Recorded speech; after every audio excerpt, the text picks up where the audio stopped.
Waterdeep. Here we are. You've explored a lot of this city over recent days, recent 10 days. It hasn't been long that you've been here, and what an impact you've had on the city in the short period of time you've been here. Waterdeep is experiencing a new era of stability. Certainly too early to call it a golden age yet, perhaps more appropriately a silver age. The political upheaval of a few years ago that saw Daggett Neverember ousted and Layril Silverhand placed as open lord in his stead has been a blossoming of causes, groups with connections towards good organisations such as the Harpers have really blossomed under the leadership of Layril Silverhand. And you, as a group, have been at the spearhead of that change in recent days, recent weeks. I say days because it has only been such a short period of time since the first day of summer when we began the campaign. And now you stand in Trollskull Manor, the house given to you by that notorious scamp Volo. And the repairs are almost complete. Your subcontractor has taken care of most of it, and within a day or two, all the work should be done. You should be legally able to open and finally declare yourselves business people among the fine citizens of Waterdeep. But in the meantime, you've got the world at your disposal. The city is yours, and time is on your side. With not a great deal of pressing business barking down your neck, a situation I'm probably quite unused to, since it seems that not just every day, but every second hour has been bringing a new world-shaking event to occupy your time. You finally have a chance to sit back, put your feet up, grab a glass of whiskey and a cigar and some fresh salted beer nuts while you contemplate what yourselves as a group might choose to do. Or do you have urgent business?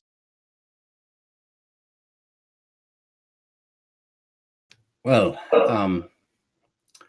I don't know about the rest of you, but we need to find a way to explore the rest of that dungeon underneath our house.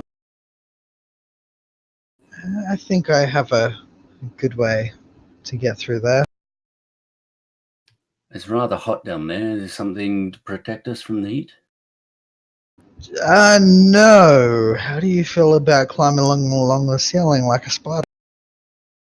I did not know something like that was possible. Well, you're not like on all fours, or technically be what? I mean, you can be.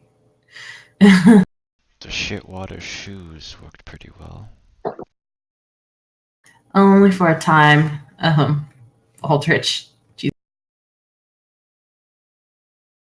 Not to mention the atmosphere will still be hot. We need a way to breathe in there properly, or at least lessen the effects. Well, I don't have a way around that. What about Embrick? He's a blacksmith. He works around heat all day. Perhaps he's got some advice for us on how we might be able to move through it.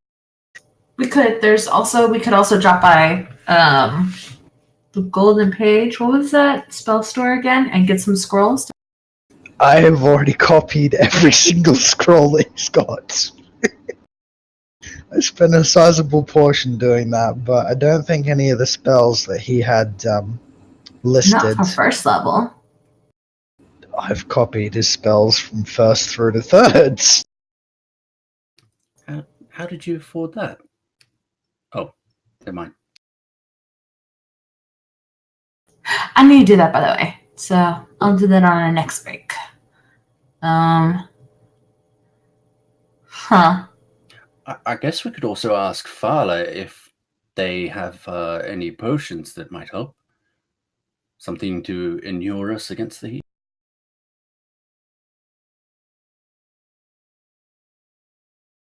What about gaseous form? What about what? There's a spell called gaseous form, and it basically turns you into the form of gas. You can't do any. You can't really take an action. Like you can't attack someone, you can't unlock something, but you can pass through things. And I don't think the environment would affect you that much. I mean, it's a good idea, but what if we get past this area? How do we get back? You'll have to cast it again or find another way of return. I really do think the easiest way here is just I can cast Spider Climb on either you or Aldrich. You can scout things out, and then we can use the damp cloths to quickly run through the heated area. All right. If you think that'll work, I'm willing to try it. I should warn you, I've never walked on walls and ceilings. Yeah, you'll be fine.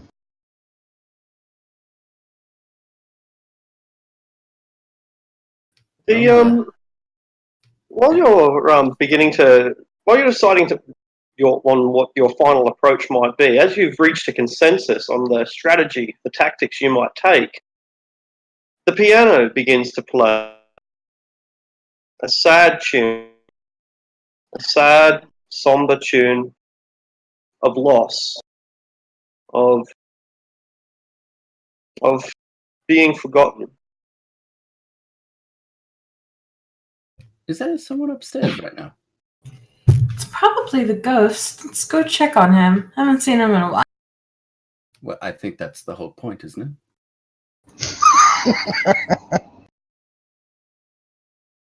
Sometimes, Ephraim, I swear. And Amara will start heading up the stairs to the piano. When you go outside, around the street, up the stair that separates the business from the residential area, and when you walk into the playing room, there's someone there. He's a rotund man, kind of fat actually. Probably 5'8", 5'10". It's a bit difficult to tell when he's sitting down, and would weigh 150 pounds at least. And his shoulders sag, as his considerable arse sags also across the wooden bench. And he plays the baby grand with a melancholic demeanour. But the man that you look at is half transparent. You can see through his waistcoat and his considerable belly right out to the other side. I sort of lean into Amara and whisper, "He's very portly for someone with no substance." Amara just glares at him and slaps him across the shoulder. As she walks up slowly and says, "Ghost," with questioningly, "Is that you?" There's no response as the image continues to play sadly along the on this old piano. But it's remarkable how in tune this old instrument is. I don't think that there's been any maintenance yet done to it. That was one of the last projects that your contracted employees were going to get to, and yet the this instrument carries such a beautiful, if haunting, tune that permeates throughout the second floor of your building. This may not work as well as other characters. Amara's gonna go up and stand next to him and begin playing on the piano. So I guess performance. Yeah. He's quite clearly astonished by the depth of your skill, and he makes no sign that he's irritated or agitated or annoyed. In fact, he seems to give you control of the song. Being on the left-hand side, he's representing the bass, and you're much more involved in the treble. With him providing the backbone of the music, what sort of song do you direct? What do you conduct? A key change to something in major. If he's like, but respectfully so. So something can be sad, but if someone takes action and changes it, there can be a smooth change, and the song changes from that sad minor key to a soft melodic major key. He supports your decision completely, and continues to provide the backbone to the song and the story that you want to tell. I'm sort of going to stand opposite Amara and him on the other side of the piano, and I'm going to get out my pan flute. I'm going to see if I can match Amara's rhythm. Absolutely. You have advantage on the roll with since you're just providing an accompaniment. I don't know why it was set back to normal. All right, so it was almost an absolute disaster, and you almost ruined everything. But in the end, it couldn't have. The song wasn't complete without you. What contribution did you make that was almost a catastrophe? I guess it took me a few notes to sort of get in rhythm. So it sounded a little discordant at first, but then I started to slowly get into the rhythm of it. And I start playing. I don't know how you would describe it, but melodic, haunting sort of pan flute music. Yeah. Make an insight check, Severin.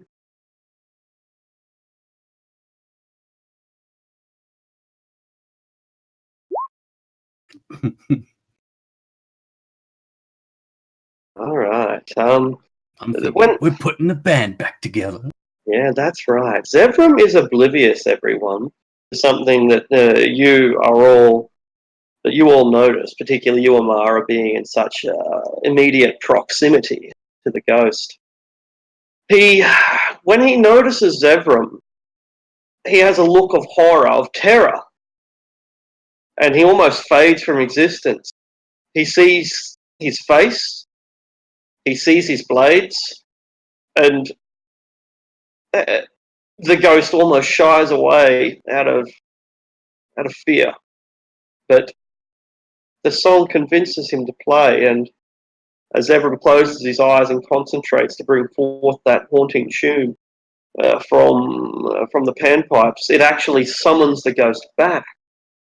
For a moment, he vanishes, only to return, and Zevran is none the wiser for this interaction.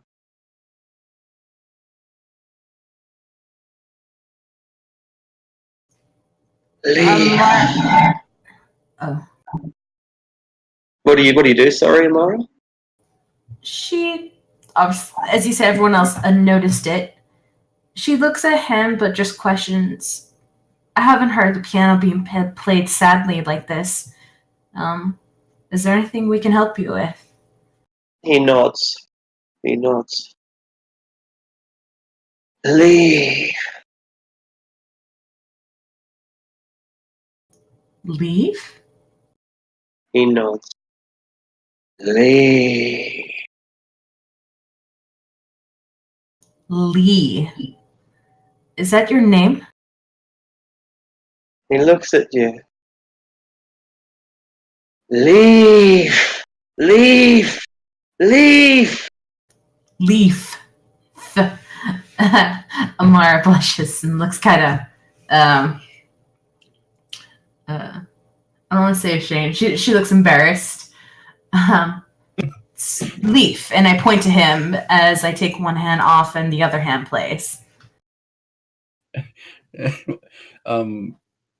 Zevram's gonna like take a breath from his pan pipes and he's gonna go, Leaf. He nods, he smiles, and he accompanies. Leave! Okay, how can we help you, Leaf? He looks at each of you and smiles. And he sinks into his chair, looking down, and sinks through the floor, and is gone. Just scare him off, Amara. Amara glares at Zephyr and just walks away. She closes the cover to the piano keys just a little hard, glaring at him, and walks downstairs to where Leaf went. Was there something I said? Was that bastard telling us to leave? No, I think his name is Leaf. Leaf? Leaf? One of those. Oh, one of these days that fucker has to pay some rent soon. I think you sort of stop doing that once you die. Well, I'm gonna go to work, so good luck, everyone. I'm gonna go and do some work, and you notice that Harafna has picked up all of his equipment,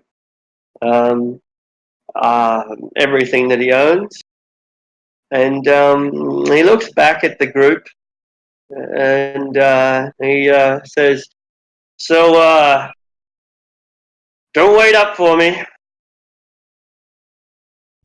Have fun at the smithy. He nods, casts a look at Amara. She nods back at him. His eyes are downcast. He turns away from you. He carries every last piece of gear that he has to his job, only a few 100 feet down the road. And he may never return.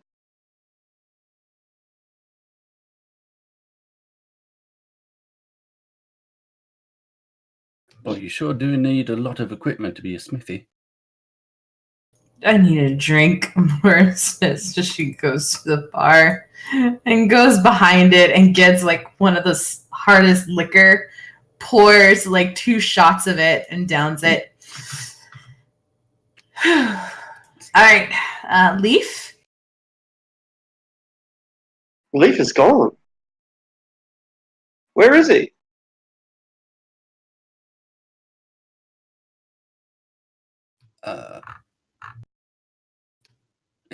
If you're looking for him, he did sink through the floor, right? Mm-hmm. What if he went further?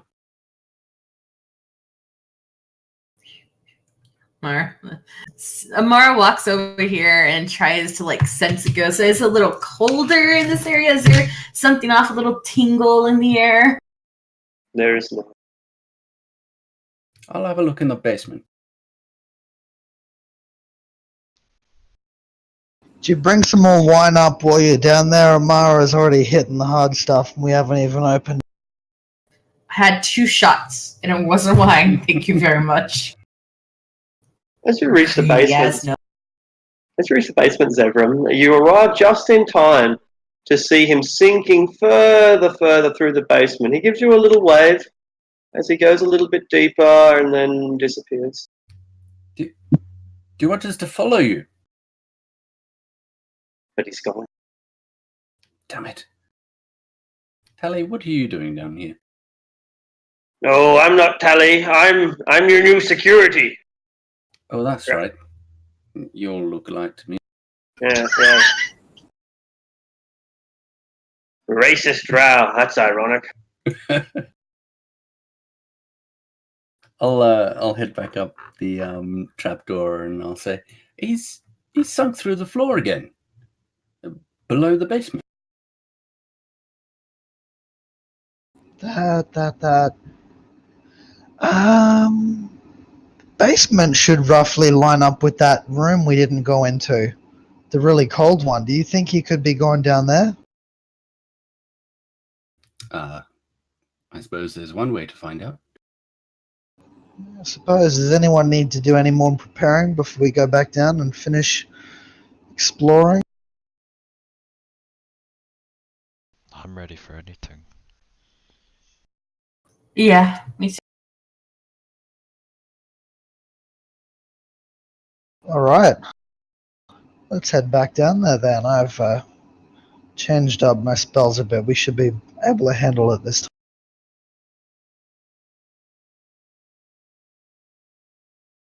All right.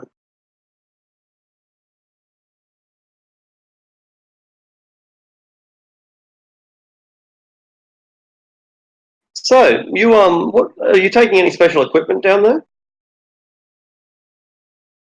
I am Wizard. not. It's just a wizard. Other than our ropes and the stuff we have on us. Okay, cool. It's quite cramped down there, as you already know, and so overburdening yourselves with adventuring packs and, well, Talos forbid, a bedroll or something like that, is probably unnecessary, but maybe not. It might be extremely handy. So yeah. But I guess you're not taking any particular important equipment down there, as we've established. So I'll just do one of those quick quality assurance checks, but I do think things look quite good. All right, that's good. That's good. That's good.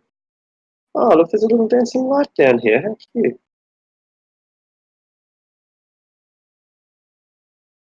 It's not just a little dancing light that's down here that's cute. There is a tressine, a winged cat, like a Persian cat, but with white dove wings, and it's down here as well, sitting on the verge of where the temperature goes from being quite consistent and tolerable, it's slightly cool, towards the area down the south where it becomes intolerably hot, presumably the deeper you go. The Tressum does not seem bothered by this intense heat, and it doesn't seem bothered by you either. It looks up at you and looks at you, and it seems to be quite happy. But when only 4 of you come down, it seems a little bit intrigued, and it asks you something. It says, "Maria."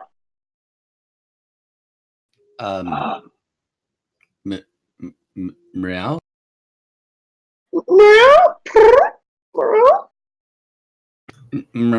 Purr purr. Meow meow. Make A an Mark animal baseball. make an animal handling check. The cat seems a little bit sad. Hmm. It's that undead cat again. Do you want me to blast it? No.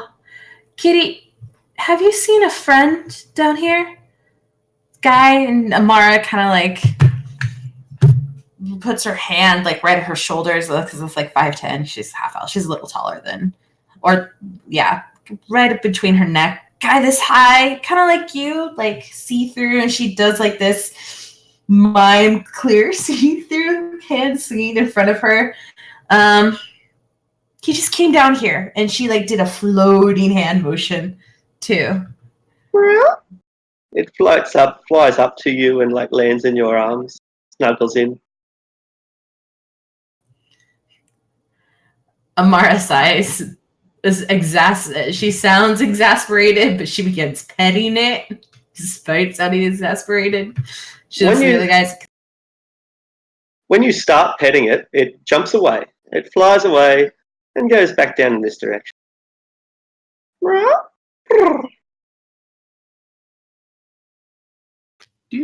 Do you think, perchance, that Leaf had a pet? Could be possible. Maybe we should follow it, see where it leads us. Well, after you, Severum. Are you coming, Lucius? You're gonna follow a ghost cat through the wall? It didn't go through the wall. It went down the hallway. Yet. Yeah. Well, the last time it went through a wall, we managed to get through that wall, remember? Shouldn't we check out this room that we found before, but we didn't go in there before we head down that way? Oh, that's right. Amara shouts down, "We'll be right there. We're checking another room down the hallway," and then follows. I shout down, "Meow purr purr, meow purr purr purr." I think he understands. Do you even speak? Oh my god. What? I know Tressum. It's easy. Right. What room were you talking about, Aldrich? You remember Lucius found this hidden door right here that felt cold, but we didn't open it. Oh, that's right. Maybe if you didn't drink so much, you would remember things.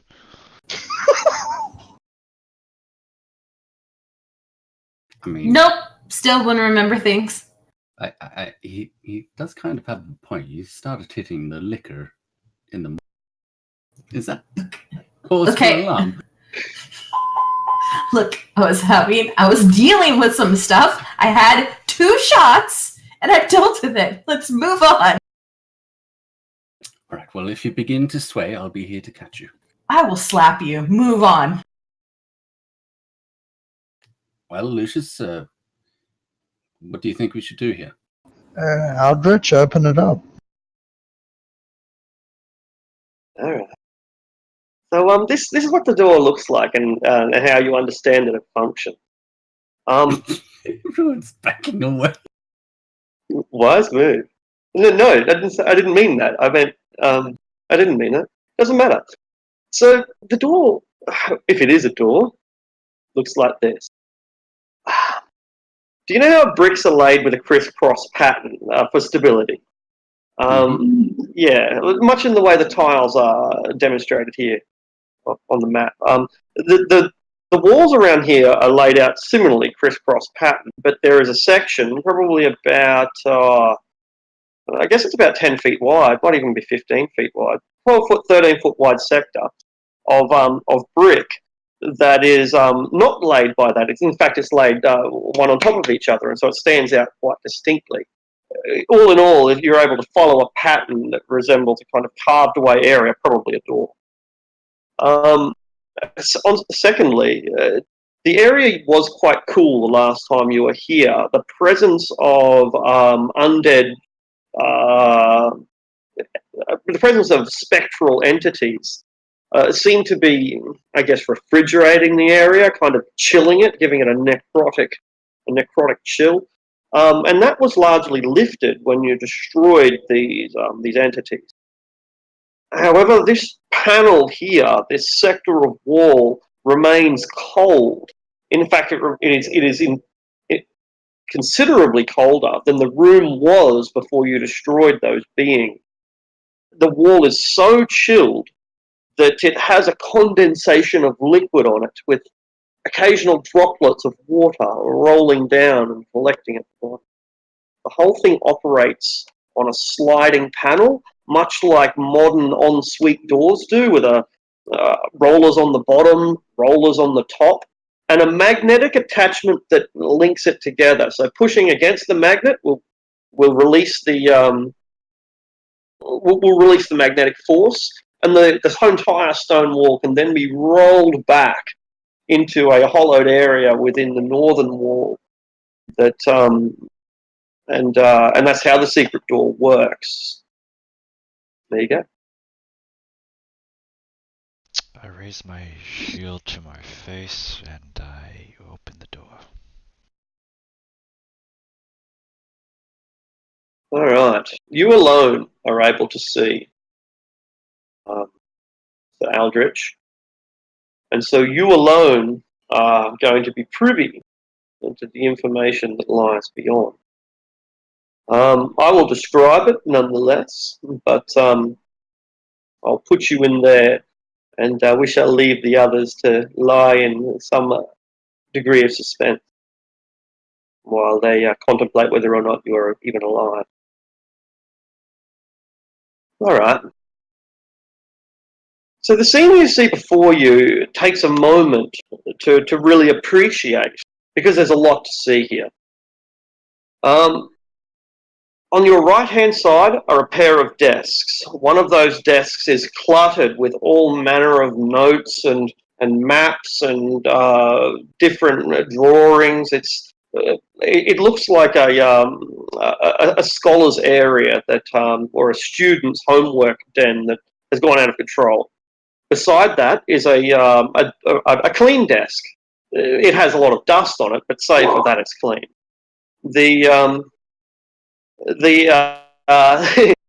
On that desk is a figurine. The figurine is made of bronze and it stands 18 inches tall.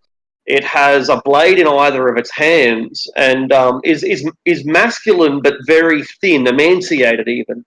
And this gaunt man with his pair of blades has a mask over his face, a figure of eight bandito mask that actually matches the front door of the building and the mask that we found in the footlockers as well. So that describes those two desks on the south. To the north is a chair.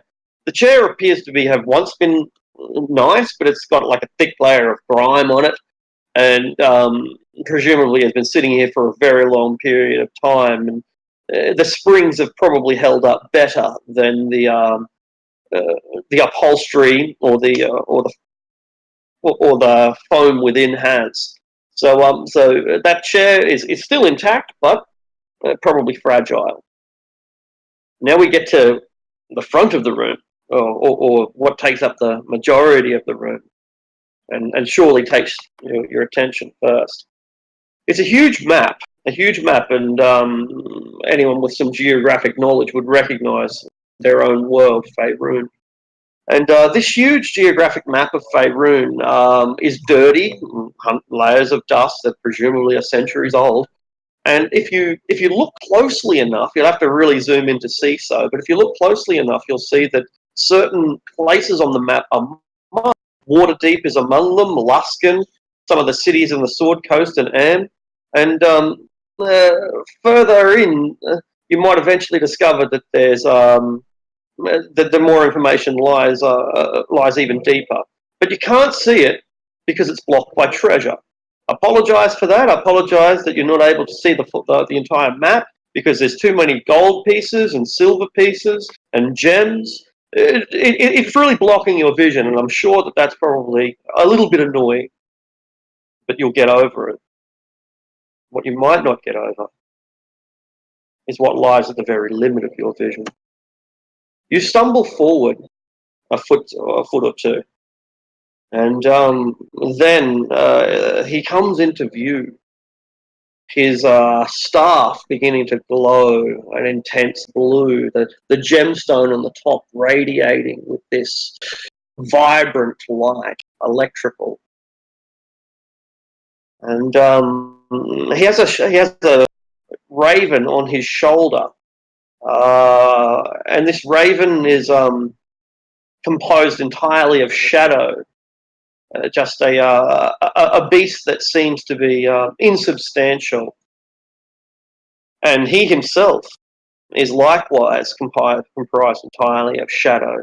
He seems to be entirely insubstantial, save for the electricity in his eyes and the staff that he holds in his hands. And this entity looks at you.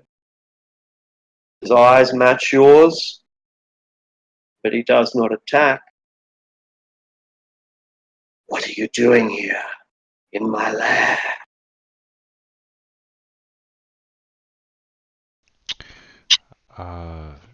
Actually, what are you doing in our lair? You're trespassing. We bought this Troll Skull Tavern fair and square.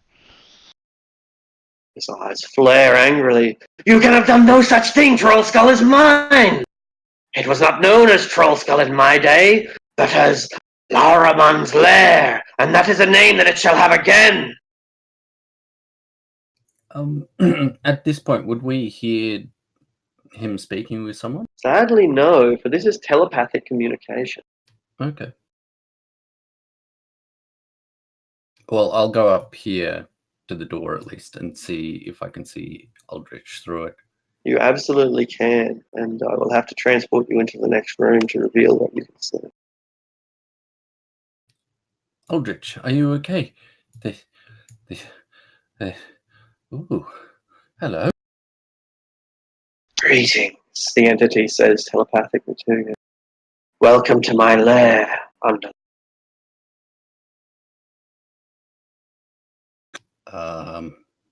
Who is this thing? I am Laura Mundir, and I own this property before it was taken from me. It is mine by right, and any claim that you might think you have to it is imaginary. I built... I sort of interrupt him and I turn back to the door. Amara, Lucius, I think you should get in here. We have a squatter. What do you mean a squatter, Zevram? The entity points its staff at Zevram at this point. You shall retract your comment or you shall die! I can't. I've already said it. I can't turn back time, can you? Yet. Not yet. I have no intention of destroying you. It is not within my broader plans. I have use for you. Do not throw your lives away at this situation when we could cooperate. I'm sorry, who are you? I am Laura Mundir, and I built these halls. This is my property, and I take it back by right, though I give you permission to dwell within if you recognize my supremacy. This guy's a little full of himself. Can we tell what this is? Like it's just some kind of shadow? I'll move you in. I know that you're going to be back, so that you can have a look what's going on. But I'll know that you're a good 15 feet back from where you are. It'll be an Arcana check. I'll do that. Actually, I might just put one of your dancing lights in there and then move you back. That works. Yeah, I can see that.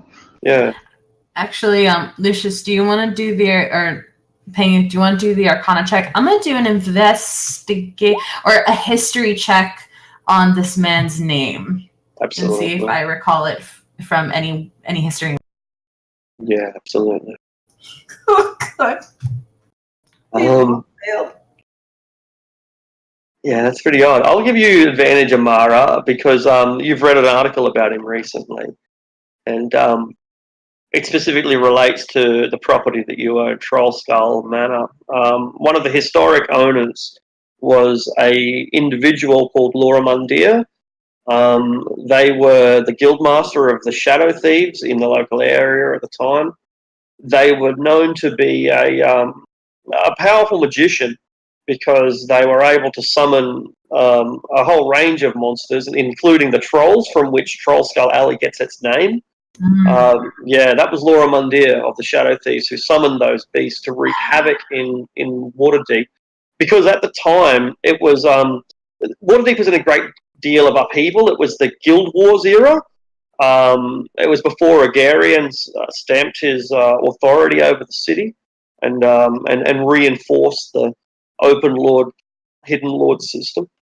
So it was a time when the Shadow Thieves almost seized control of Waterdeep, and given that Laura Mundir was the guild master, that means that he would have, if not been ruler, he would have at least been in control of the rulers, and he was eventually thwarted not by his rival Elminster, not by his hated enemy Elminster, but rather by one of Elminster's apprentices, whose name escapes you.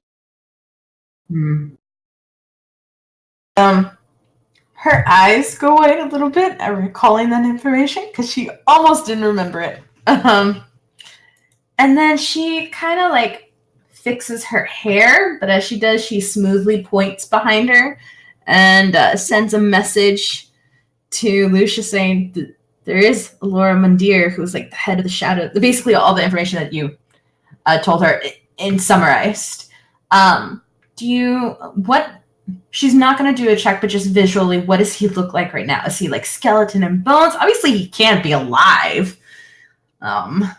He's composed entirely of shadow. He's insubstantial, save for the staff that he holds. What would we get working with you? What do you offer? I offer you something invaluable, something irreplaceable, something that I hold dearly precious, but I cannot use myself. What is that? I offer you 3 maps that will lead you through Undermount.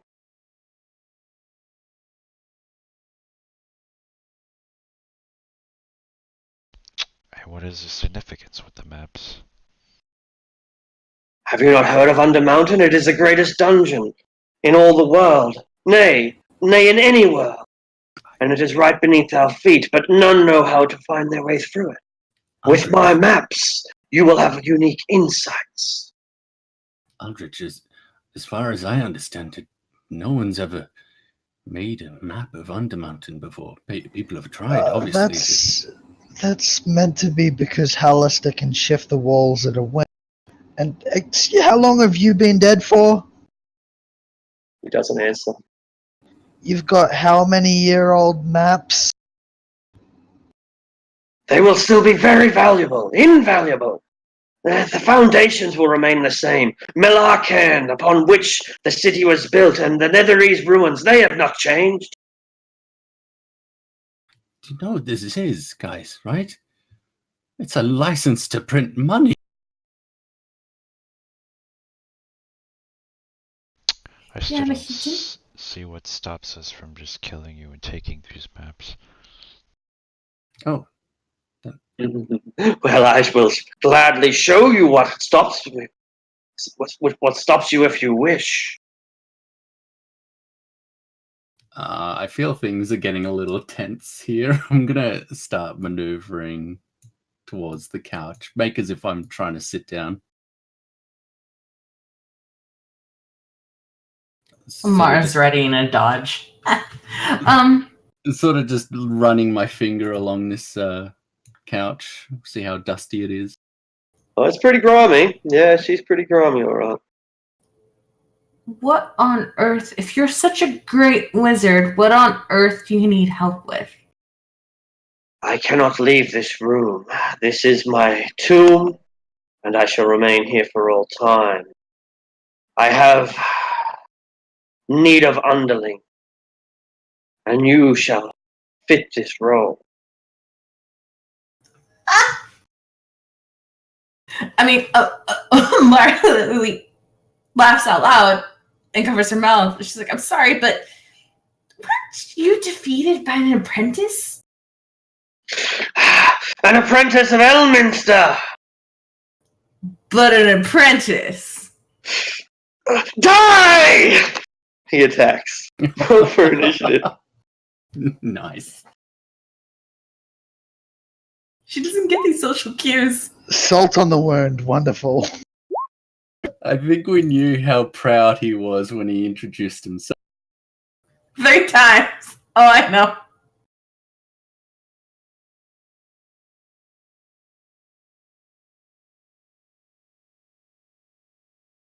Does he get a surprise? I mean, some of us were sort of ready.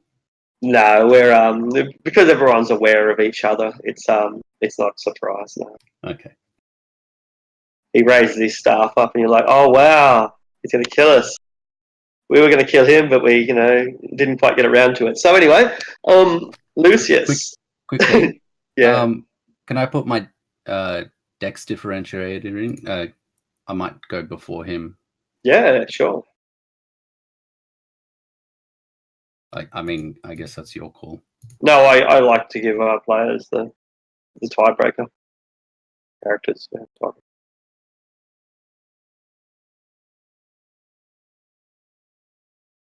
Sorry. Go ahead. no worries at all. There's a lot of shadow in this room and the dim light. Where exactly is he? You can't. Does your dancing light not reach that far? Dancing pretty light's interesting. pretty small. You Right. probably can't see him then. I mean, we were talking for so long, I would have been moving Well, the lights around a bit. Everyone's they're 100 facing feet the range, same aren't direction. Yeah. 120, yeah. No worries. Yeah, you can just move it up to as far as it'll go, and you'll find him. Okay, yeah. I could see an outline, but because there's so many couches and stuff, I couldn't tell which outline was what. Yeah, because it's all dim, I suppose, for you, isn't it? Yeah. Yeah. Are you saying it's hard to see black people at night? Not It's your going to go, answer Lucius. that because Aldrich is streaming. I shall stay at the door and actually not 60 feet.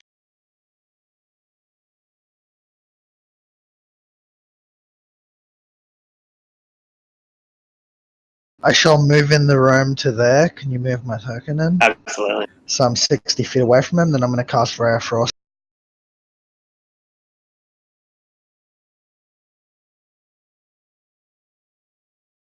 15 to hit. That'll do. Except he creates shield. And the ray of frost instead blasts against his magical shield and is absorbed by the supreme arcane power of a first level spell. Ching.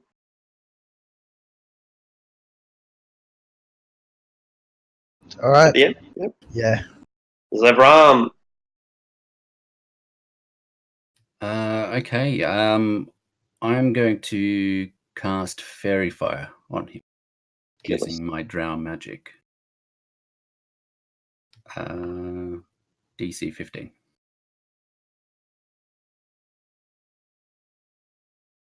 A 1 will not do it. And then I will maneuver my way up to him. Jump on the bed with him. Let's make an acrobatics check. Okay. It's a water bed. You land on it and it breaks as you land on it, like just crunch. Oh shit! But you keep your footing as your foot sinks in like 18 inches below where you'd intended to land. Does he keep his footing?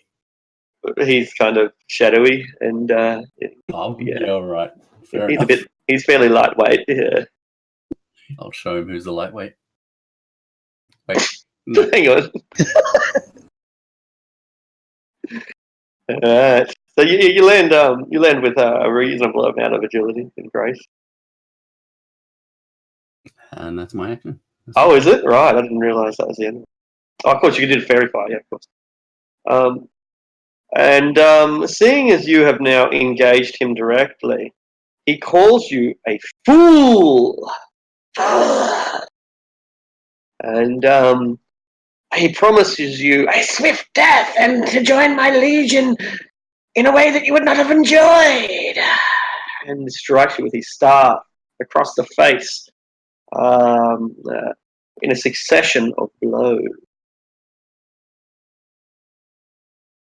What's your armor class? 18 currently. The first strike is a successful one. And as he hits, you suffer. You feel your life being drained away. It's not just. It doesn't just strike you with tremendous force, but the necrotic damage that eats at you, rots you from within. Your cells begin to die, and your flesh begins to retreat and wither. Your skin grey, your hair fall out, your gums blacken, and your teeth rot. It's a terrible feeling, and it costs you 23 points of necrotic damage, and you are able to make a Constitution saving throw. Okay. You are now. Can I use inspiration?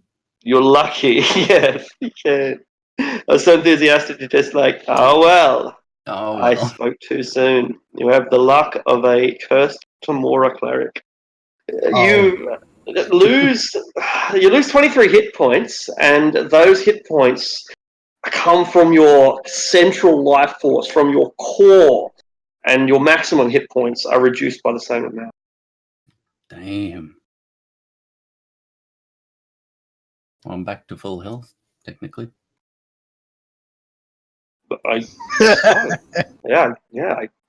I? For Aldrich, you see that Zevram is going to join the legions of the dead. I hold up my holy symbol and I point it towards the Shadow Fiend, and I say, "Feel the whip of Leviatar." And I cast Fairy fire, so it's an advantage. Damn. son of a bitch. Massive. It's advantage. Oh, okay. So it hit. Okay.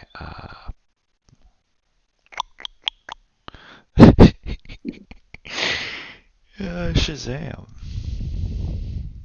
He is racked with the agony of knowing that he worships an inferior god. That's radiant too. I'm Oh, not is sure it? if that matters, but yeah, that's radiant. Oh, yeah. Maybe matters. Yeah, it's that's pretty significant. 42. Okay, so you as you blast him with your whip, you tear at him, and it's like unraveling a ball of wool, a ball of yarn, and this shadow, this smoke just streams off in all directions, lashed and unwound by the brutality of your attack. But he is not destroyed.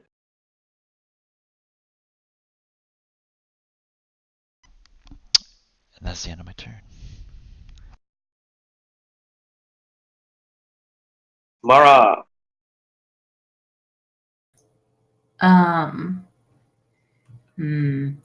Amara's going to cast Blade Song, and she is going to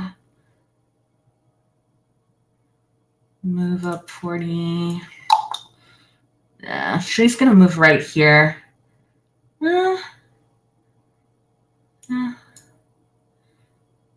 Perfect. Yeah, she's going to move right here next to the couch to use it as a place to duck. And then she casts Magic Missile on the wizard. All right.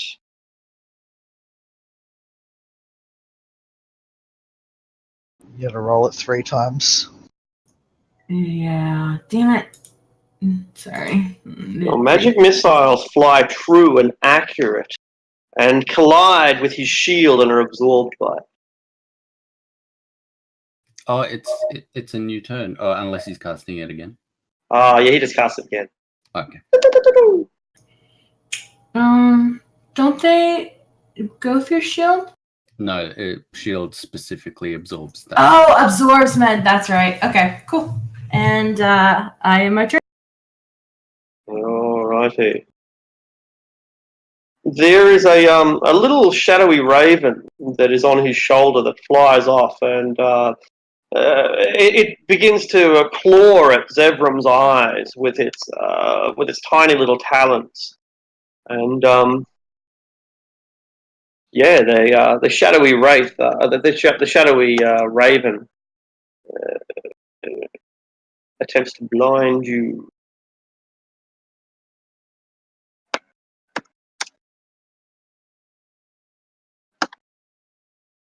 Your armor class was 19, was it? 18. 18. All right. It misses by a whisker. As it flaps by you and brushes against your hair and against your clothing, but is unable to scratch at the eyes of your face. How do you manage to avoid this attack that comes within inches of blinding you? I sort of just raise my shield just in time to sort of catch its talons and try to bat it away. Excellent. Just as it becomes corporeal, it stops being a shadowy mist and forms a solid substance for the instant before it attacks, and that's when you intervene with your shield, bashing it away. Lucius!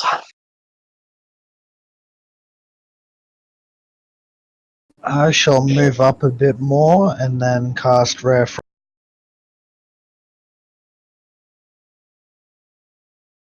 It's Fairy Fire, so it's advantage.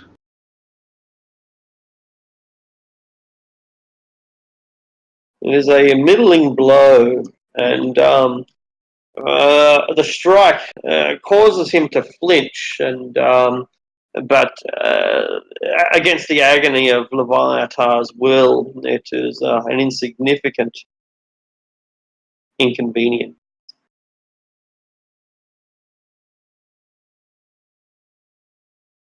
From you're engaged in mortal combat with this otherworldly entity. Yeah, my features are visibly withered, and I look like I'm having a bit of trouble breathing, wheezing and feeling lethargic, looking lethargic. But I try to steel myself, and I'm going to take a defensive flourish against him. Oh, well, if I hit. So I'll just start with my scimitar. And I'll use my defensive flourish as well. So I have armor class 19 until end of my next turn. Excellent. Start of my next turn, sorry. The attack hits. Where did you hit him? I guess I'm just trying to slice down across his chest. Maybe try and cut away at his staff or his staff arm to have him not use it on me. Beautiful. And you carve away at him, and the shadow breaks and then tries to reform into whatever figure it can.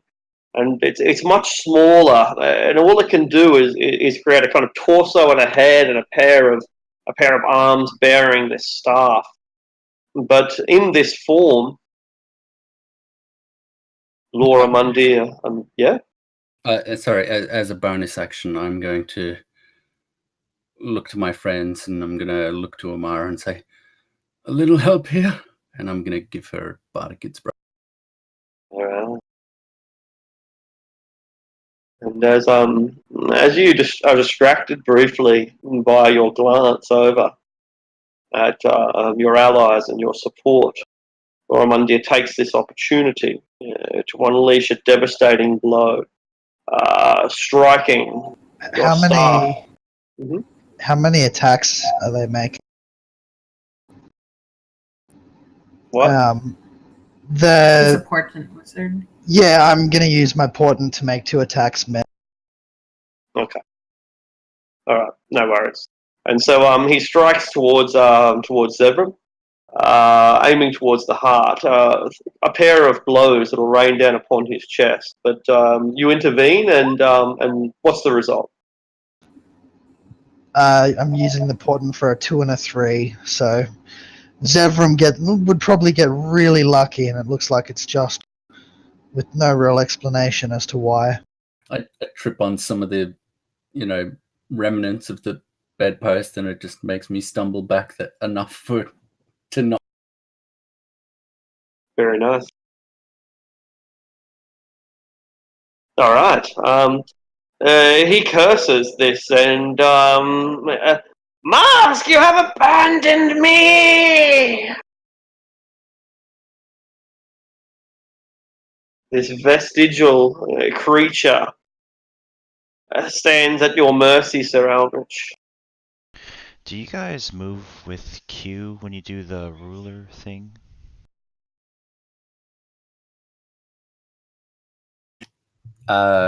Sorry, say again.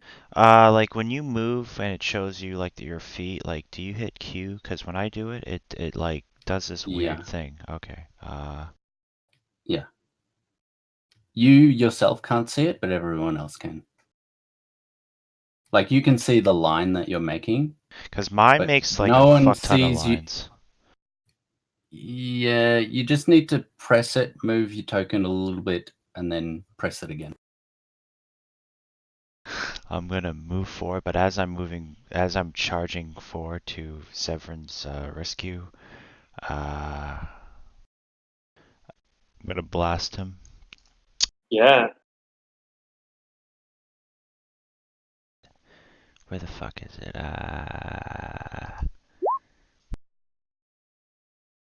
Okay. And that's radiant damage.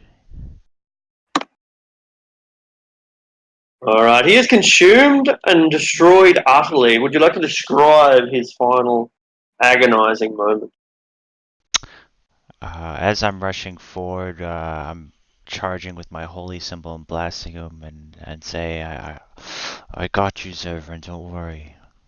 Leviathar's kiss will heal you.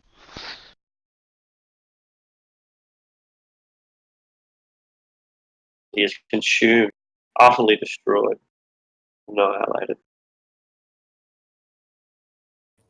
At that, Amara's gonna rush to Zevram and hold him up as Aldrich comes over and oh wait, there does the crow disappear? It does indeed. It vaporizes along this Okay. mast. It's on a bed. Yeah.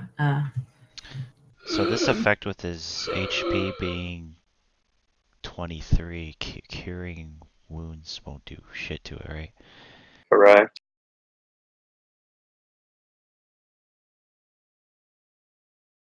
Yeah, I don't think I got anything to help that. What about what's that spell called? A lesser restoration? I don't think so. I think that's like blind, paralyzed.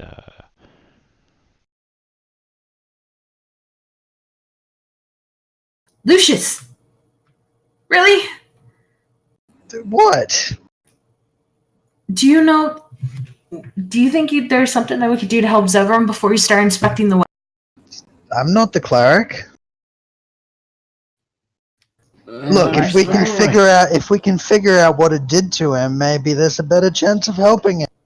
It's I'm probably a necrotic spell.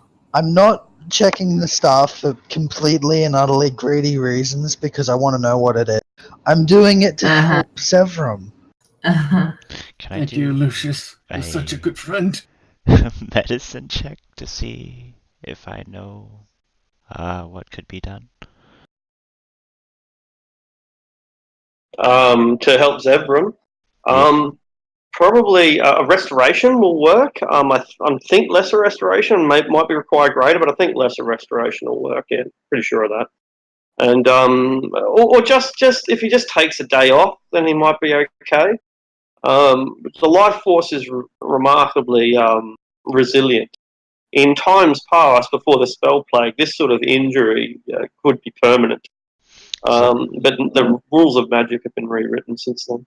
Oh, because lesser restoration says the only Right. conditions blinded, deafened, paralyzed, or poisoned. Must require greater than, yeah. Yeah, it must require greater restoration. Lucius, the staff is made of black oak encrusted with obsidian. And finally, up the top is this intense blue gem that even with Lorrimund dead, it still glows. It's really difficult to say whether the light is sinister or not. It's just, I guess, such an intense blue that it's like cold and frosty. I guess like a blue star. That's the kind of intense blue that it is. Interesting. Any rush with you lot? I'd like to take a minute to try and identify this.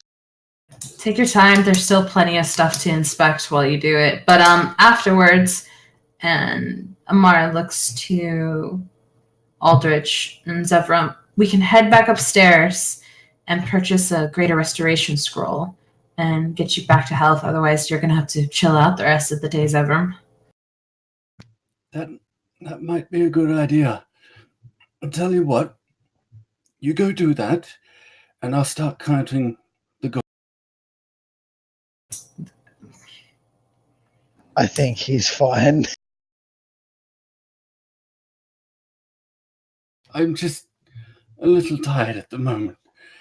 If I just sit down and you go get that scroll, I'll be here. I'm not going anywhere. Aldrich, as you're the one that can cast it. I mean, he can just rest around a bit. We don't have anything important on the schedule for today. He can just hang back. Me and Aldrich can take care of exploring the heated area. And if we find anything difficult, we can handle it at another point in time. I mean, I don't think Zevram would want to pay for a scroll to heal him. No, that's fine. I'm happy to pay. Really? I've actually come into a bit of money recently. Then you can head up to one of the temples and get them to cast it on you themselves. Temples don't hand out scrolls. Oh. Wouldn't there be a Greater Restoration Scroll at the spell shop or two? He's a sorcerer or a wizard. That's a cleric spell. He might be able to source them and he might store them, being a librarian, but he would not have the ability to make them. No, not make them, but would he have any? I mean, it wouldn't hurt. It's right there. I mean, it's just up the ladder. You can take Zevram to go check while I identify the staff if you want. You can probably duck up to his store in less than 10 minutes, considering it's right above us. He does have a point. If someone else needs to cast the spell, I suppose I'll need to be present. Can't expect them to come back here. Or Aldrich can cast the spell. You're a cleric. Someone could go pick up the scroll, bring it back, and Aldrich can cast it right here. It's not that hard. It's all right. I'll just take some of this gold.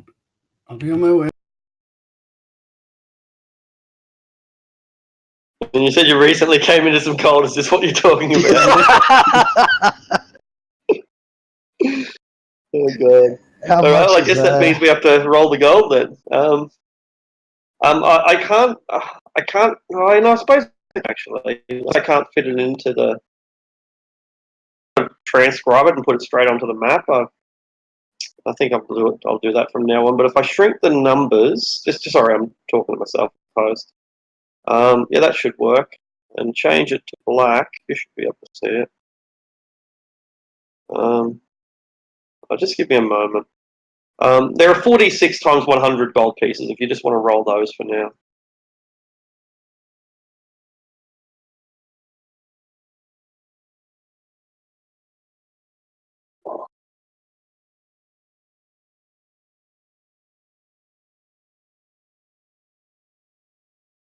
I mean, damn. It's not all that much. Okay, here Those are the high-end rolls. They could have been 1, 2s, and 3s instead. They're 4, 5s, and a 6. Good. I mean, Zevram's just going to go spend it all anyway. Can you read that? I can read that, yeah. All right. Obviously, that crown will require an identify spell, but yeah, the crown is a in amongst the treasure. There's gold coins, silver coins, copper, amethyst, topazes, and a single magical object. It's a crown. With enough historical knowledge, you would be able to determine that this is what's known as the Lost Crown of Ithmol. In days past, there's a country called Tether to the south, and Tether is quite a large nation. It's one of the largest nations in physical size in the entire world. It's a feudal kingdom, and it was founded by barbarians. They were originally mercenaries who were brought in from 1,000 miles in all directions to serve in various wars thousands of years ago, hundreds of years ago. And they formed the nation of Tether. And these barbarians created this kind of warrior kingdom. And it was quite violent, but it is what it is. Ithmol was their capital. The various dynasties came and went, and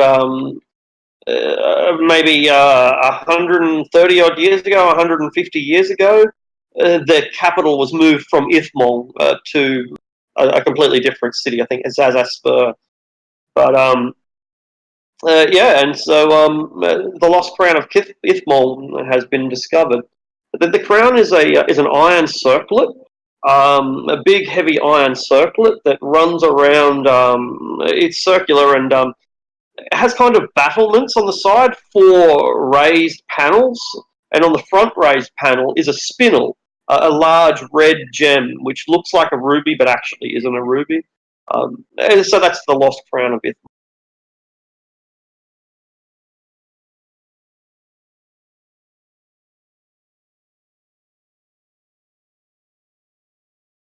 I think I'm not sure about Aldrich, but I think the other 3 of us already have proficiency in persuasion.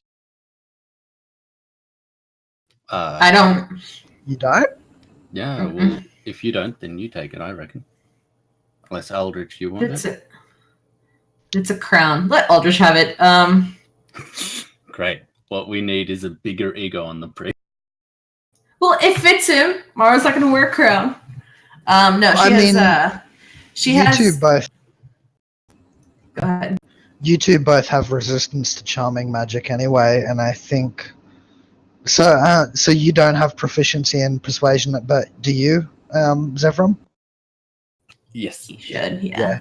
I think Aldrich is the only one that'll benefit from everything, because you two are already resistant to charming magic, and me and Zevram both have persuasion already. Yeah, no. My one of my proficiencies is just in performance because Bladesinger, but yeah, I have several because rogue, but not on that this time. I think it fits him as a high priest. Yeah. As Aldrich crowns himself, I'm gonna check these 2 desks here. Or this desk, that's the statue next to it of the shadow thing. I'm gonna look quite fancy in my next sermons. And I'll identify the staff. Alright, I'll do the staff, even though it takes longer. I'll do the staff first because there's a lot of information in that. And it's going to take a while to get through, particularly if you are interested in learning even more than what I initially offer. Yeah, man. Is it cheaper to buy a scroll of greater restoration, or is it cheaper to hire someone like a priest or another cleric to like cast temple services or something? Yeah, scroll is more expensive. To get a dude to cast it is cheaper. Yeah. We're in no rush. We should really just take Zevram to a temple. It's all right. I can manage. And I start shoveling some of this gold into my pockets. Oh, well, that stuff.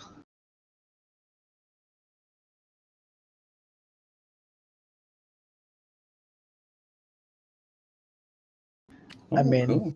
I don't like Witch Bolt as a spell, but expertise on stealth rolls. It's pretty good, yeah. Damn, if I did that, I could have spent my expertise on something else. But that would actually give you some good suggestions. You have that cane as well, right? So you're gonna walk around with 2 sticks.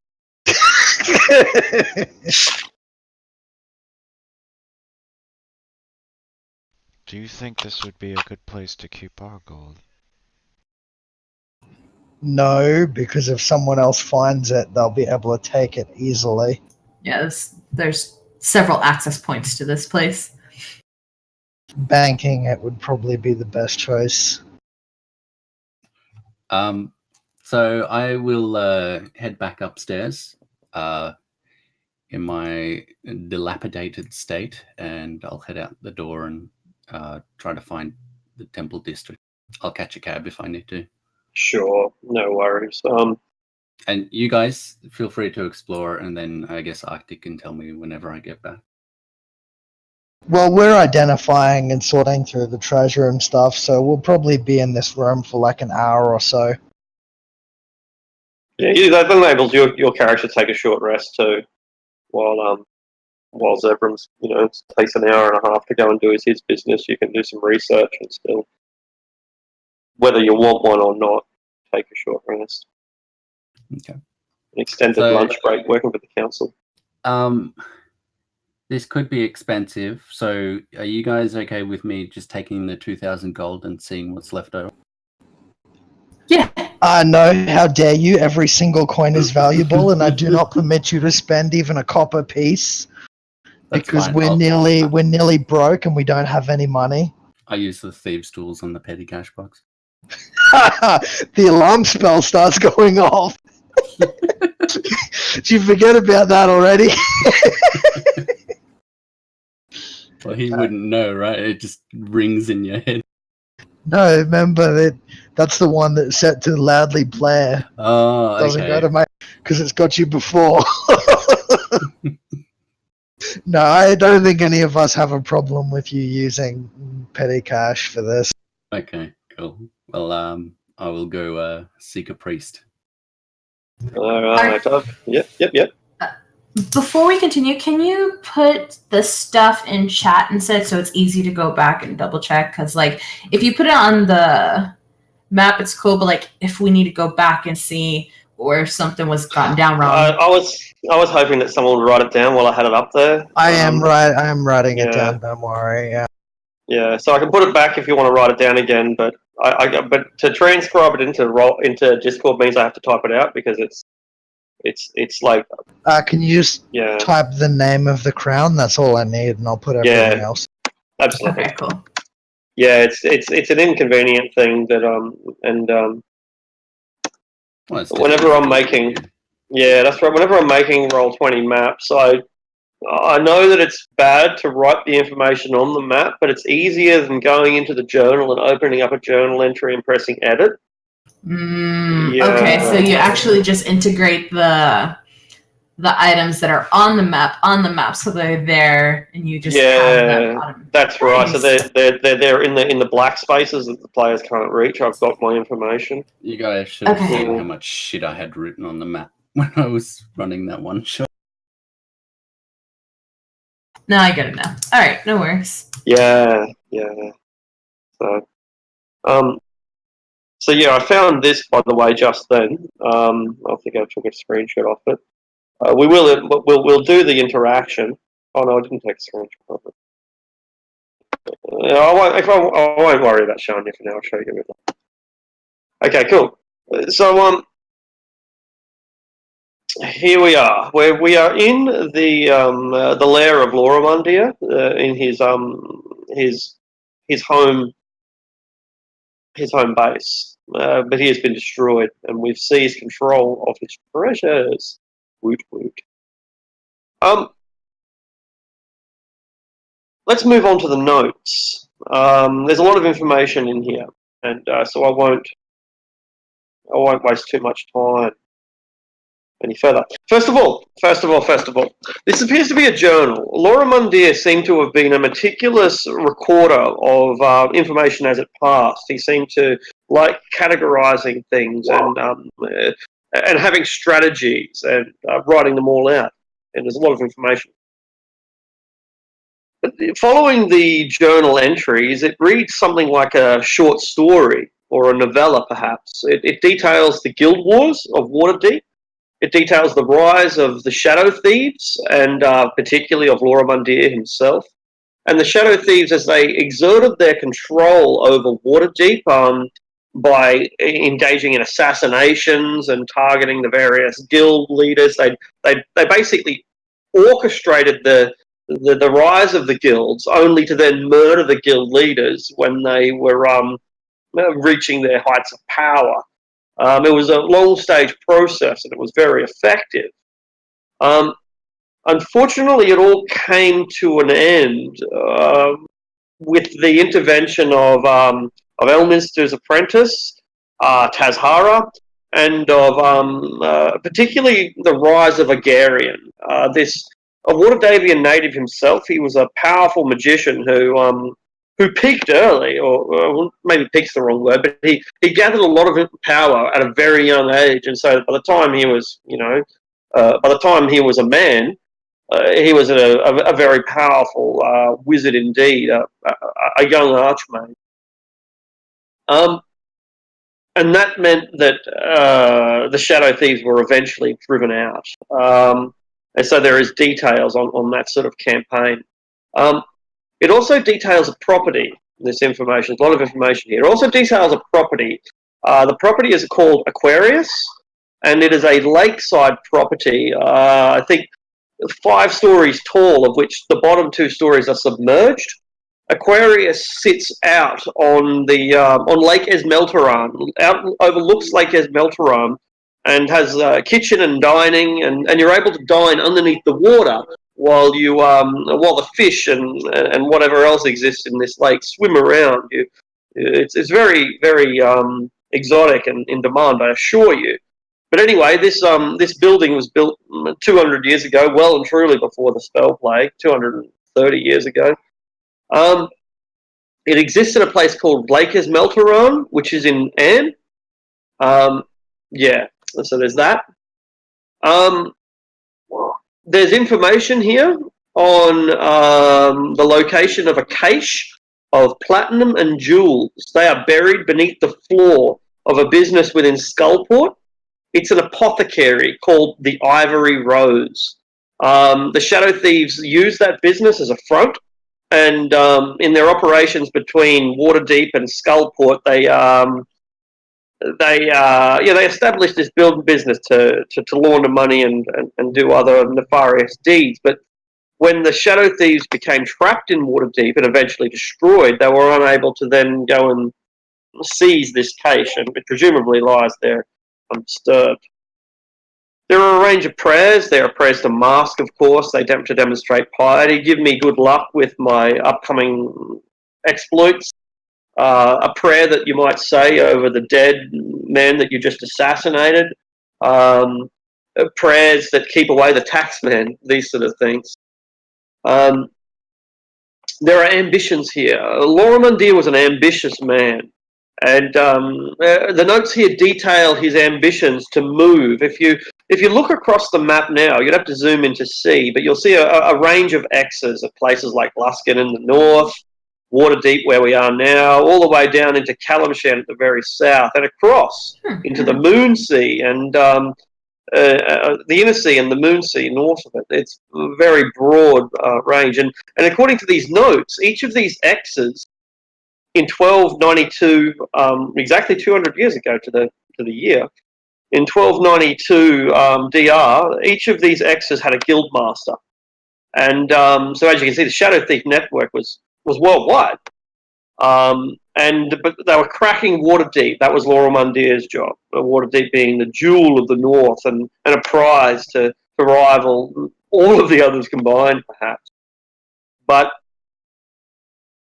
the troubles in Waterdeep meant that they had to keep their other ambitions on hold, because after Waterdeep, that was just stage 2. they were moving on to the next stage, Mithranor and Tethiamar, the elven and dwarven ruins that lie in the Dale land. They had intended to move into Mithranor and take the various treasures and sell them down in Anne for an incredible profit. And the same with Tethiamar. Tethiamar at the time was still a state. It was on the verge of collapse, but it had yet to collapse during those days. And the Shadow Thieves had ambitions to essentially wipe out the last of the dwarves and take the countless treasures that lay within their entombed city. Unfortunately for the Shadow Thieves, these plans never came to fruition. They did everything, right? They did everything. You're reading the notes here. They did everything. They summoned in monsters from other planes. They summoned in trolls from the troll moors, and they let them loose into the streets of Waterdeep to distract the guards and the watch while they engaged in much more important operations like the assassination of key individuals. So they're able to. They use these some extra-dimensional means to portal in dangerous beasts, which then were unleashed, and this distraction meant that they could do what their true intention. They brought in bone snappers, which were like a dinosaur, a kind of velociraptor, but with a much heavier set head. Lots of trolls, which is where we get Troll Skull mana from. And they made a fortune selling various exotic beasts, notably Tressine, selling them for hundreds and hundreds of gold pieces each, keeping them in the cages and flogging them off, ironically, to the very wizards who were some of them the staunchest opponents. Whether that's a good business opportunity or not, you'd have to ask Mars. But when it all came undone, the operation wasn't brought undone by some great wizard or warrior. It wasn't brought undone by by a politician or a guard captain or a priest. It was brought undone by a bartender. Yeah. Leaf? Leaf the bartender. The vitriol that Laura Mundir holds this individual in is incredible. It's the hatred. He reserves hatred of this intensity only for three people: for Elminster, his apprentice Tazhara, and that rat fucking scum Leaf, who betrayed us, who ratted us out. And for that, he promises a gruesome, slow, and enduring death.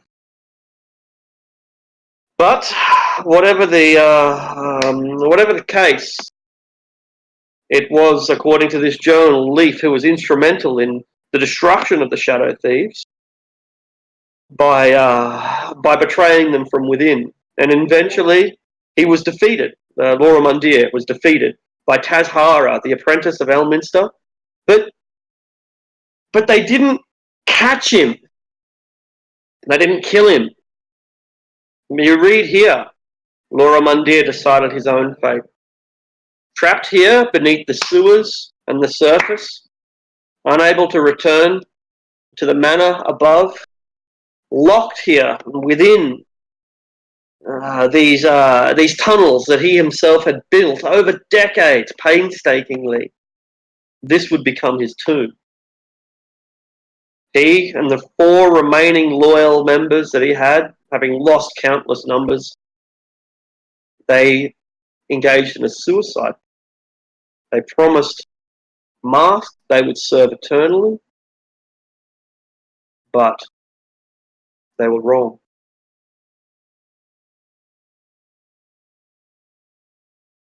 Taking a concoction of hemlock, and they consumed this hemlock together in a ritual, and in doing so, their bodies perished, and they became the entities, the shadows and wraiths that you destroyed. There is only one more thing to detail here.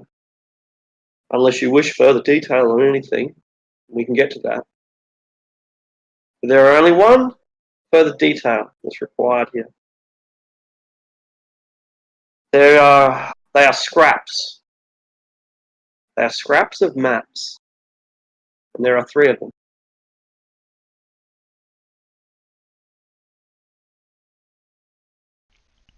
Are these the maps to Undermountain?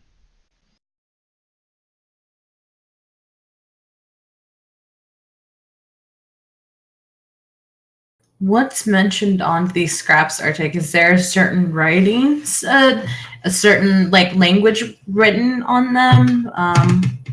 Or Only it's how just much, only how much Lormandir longs to visit them and exploit them. Only how long he has spent committing them to memory. Only his dreams that will never be fulfilled that he should walk there. Undermountain, forever denied to him. Now denied eternally.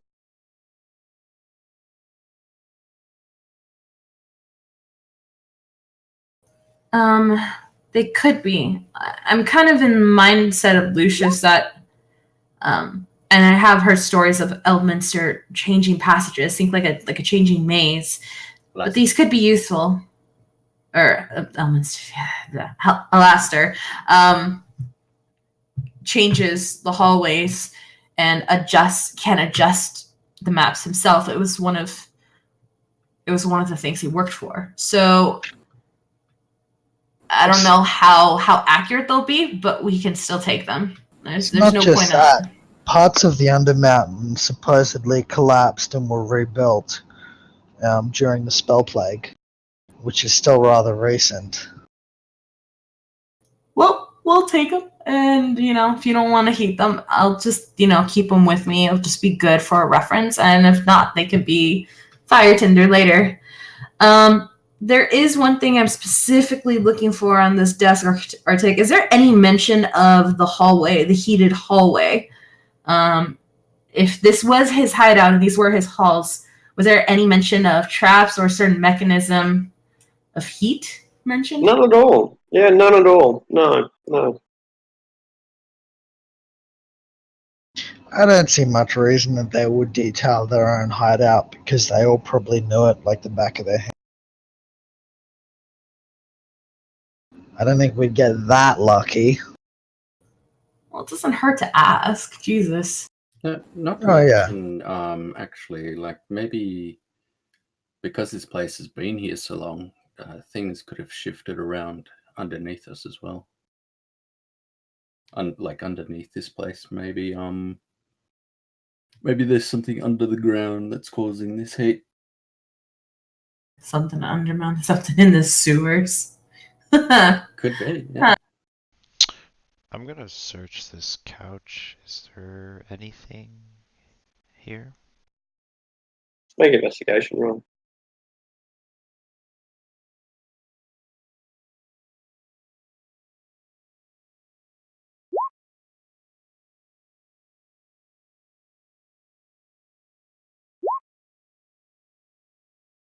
Yeah. Studies. Yeah, that's right. Rusted springs. Got it.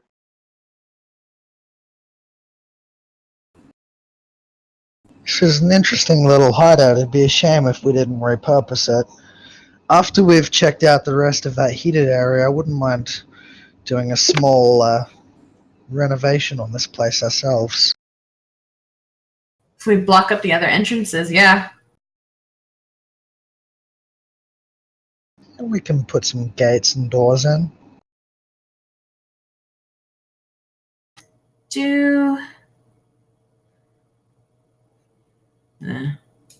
There's no point in pissing off a god. I was gonna say I should probably take down that altar. But You should check if he's dead by pissing off. You should take a piss No, on the thank you. statue. Jesus. That would definitely piss him off. literally. I mean, we can remove the statue. I don't think it particularly matters. He hasn't had any living worshippers here for hundreds of years. Oh, we can have a yard sale. Well, I was just thinking more that if we can renovate probably that other place that had the big altar and everything, Aldrich might stop having people publicly flogged in our tavern. You can Because, have your own having a secret. sex dungeon is so much better. Yeah, well, at It least actually they'll keep is, it 'cause out it's of a our dungeon. face. Oh, okay, fair enough. I've been told. I look to Aldrich. Are you okay with having your little temple down here? I have no problem with that, but I also don't think it should be a problem of expressing your religious freedom in the open. Well, you do I that have on the no streets. problem. I have no problem See with what you happens. expressing your religious freedom, but when you publicly flog someone to the point of bleeding in the middle of tavern, our patrons are going to be expressing last night's dinner. I think that will add Think a of bit it of this flair. way. Think of it this way. The manor. I'm not here. Sorry, I'm not here. I mean, we're going to be having this conversation when you get back. Before No, we no, get no. to that, I wouldn't be part of the conversation if I wasn't here. So all right. it's all good. Yeah, come on, Aldrich. I mean, that space that had the large statue in it, it's even larger than the tavern. It should be no problem for you to be. Yeah, we're not the group of Loviatar, but you are a part of this group, and we're trying to give you a very, very nice place once we clean it up to express that. Our That's tavern fine. is not the tavern of Loviatar. Besides, that room looked like it had a plastered up wall that might lead either into the sewers or it might have an entrance into that Emic bastard's place. If he tries to sabotage us like he was suggesting, maybe we should run him out of business and buy the place and you can build a temple there. So far, I'm still curious. Have your sermons or whipping sessions in that room with the grate to his.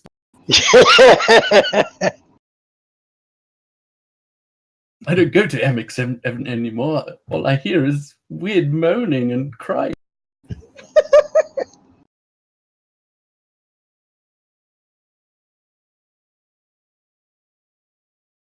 So what do you think, Aldrich? We'll convert part of this place into a temple for you? Well, that is fine. I think Leviathan would appreciate that deeply. I don't think there's many temples in Waterdeep for her. Would be in place too. Talk about your hidden parties.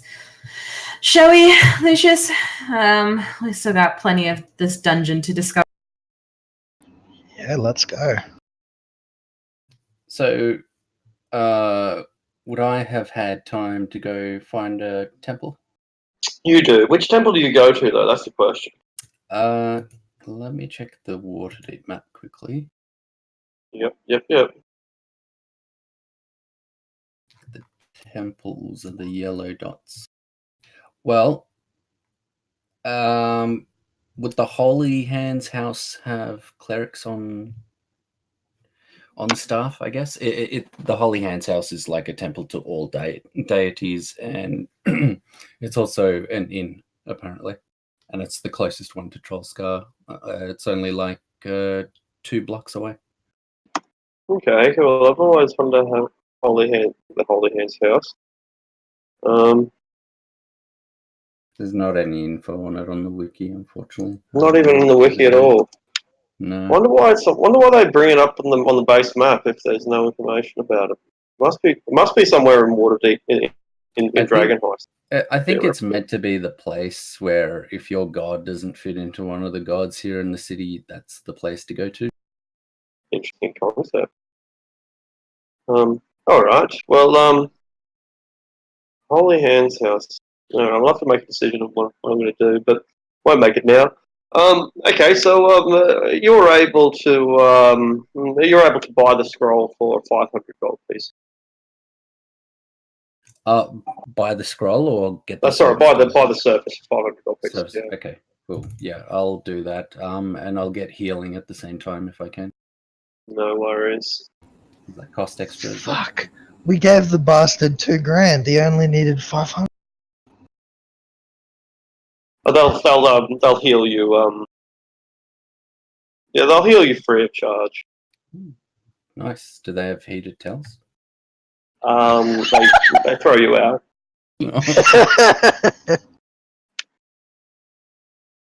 Thank you for that. And I'll make my way back. So I'll return when you see it fit for me to return. No worries. Well, if these guys are willing to wait, then it takes you less than an hour. Yeah. Me and Amara would have, without a doubt, been flipping through the journal, reading all the old stuff about looking at the maps for Undermountain, but reading the stuff about the Shadow Thieves and everything. And I mean, between that and identifying the crown, the staff, we're probably sitting around in that room for like an hour and a half. You probably still got stuff to do when he turns up. You haven't finished reading the story of Leaf. I'm that sticking point, my fingers down my throat, and then I take a big piss on the statue of the mask Oh, God. and make myself vomit on it. Make a religion check.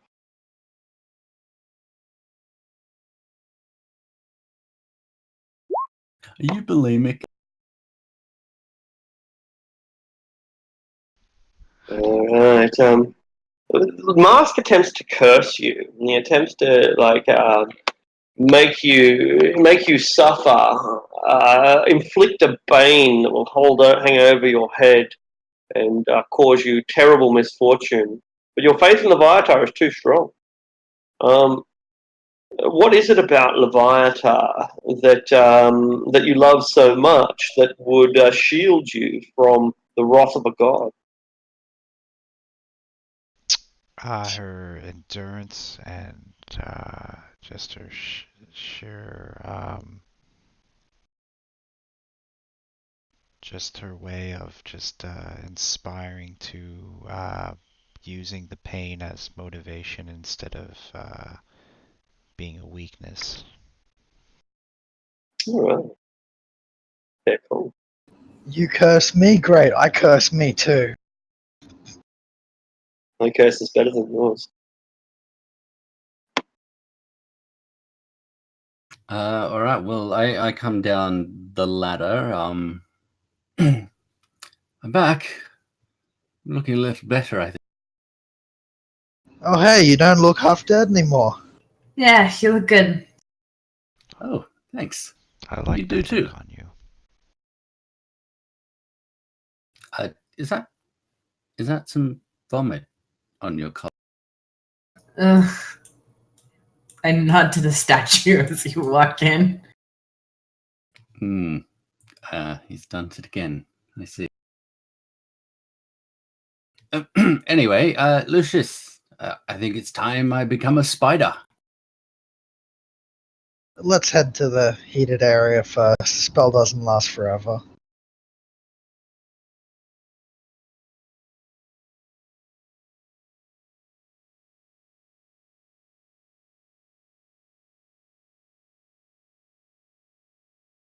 Alright, so, first, do you remember the way that we've already been?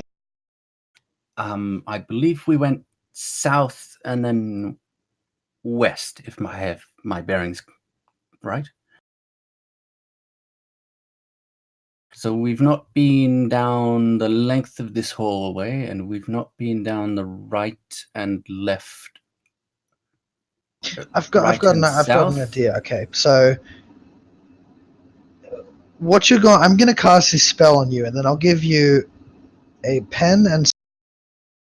What you're going to do is you're just going to keep a basic track of the different corridors and draw just a straight lines map. Do you think you can do that? I think I can do that. Yes. All right, you're going to have a look around and see if you can find which ways lead to dead ends and which lead into larger rooms, and where the heat ends, preferably. Right. Should we have some sort of code word or something I say to when I'm coming back, or if I'm in trouble? If the spell ends, I'll just assume you're dead. Right, but you won't know where I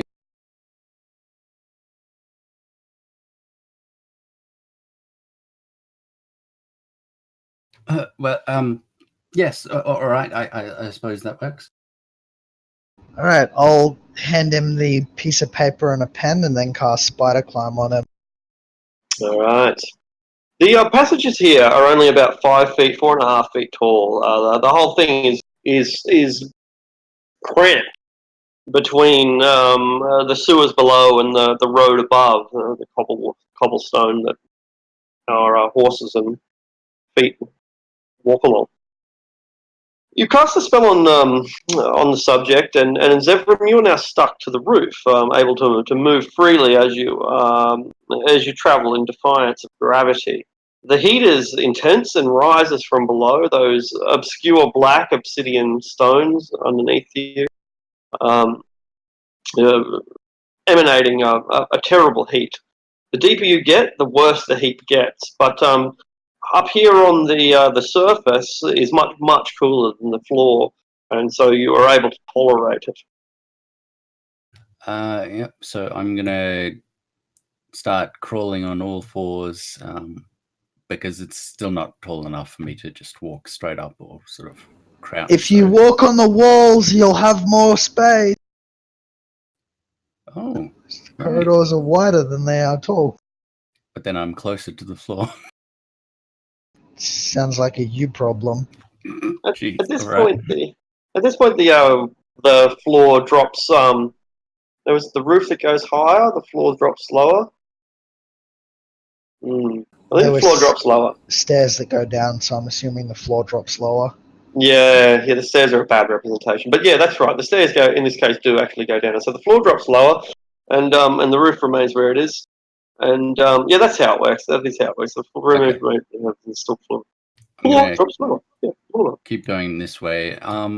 Roger. I'd like to be quiet as I can as I move through. Great. Make a stealth roll.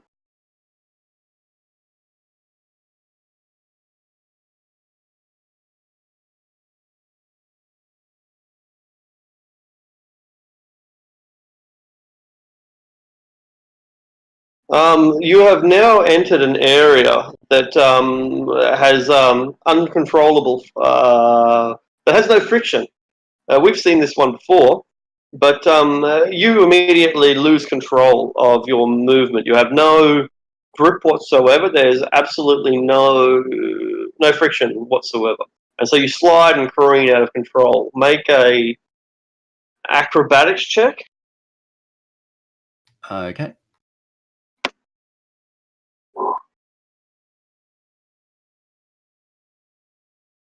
All right, beautiful. This is also the walls, the ceiling, everything. No, you're right. Actually, no, you're right. I hadn't thought of that. I'm just like assuming that you're walking along the floor, but you're not. And so it's just on the floor.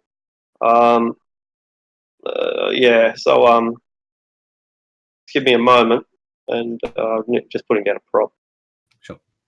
That's a shame. I was totally picturing him skidding around out of control on the roof. It's like it's like that scene in Harry Potter where they imagine their worst fears, and it's the spider with the skates on. Yeah. Yeah, absolutely. Okay. Okay, so now if you're able to move ahead, crawling along the roof, there's the stone here is absolutely normal. It's only on the floor that the frictionless magical stone exists. Okay, so yeah, you're able to travel along without hindrance. Climbing along the roof, and I sort of see these things. I'll describe them when I get back. But are they just attached to that wall, or is there something blocking here? Or no, there's an open entrance line directly opposite the other hallway. But there are huge iron spikes lining that far wall, and they're severely rusted. It looks like if you were to impact upon them, it's likely that the spikes would break off inside you. Okay. Continuing on, still trying to be quiet.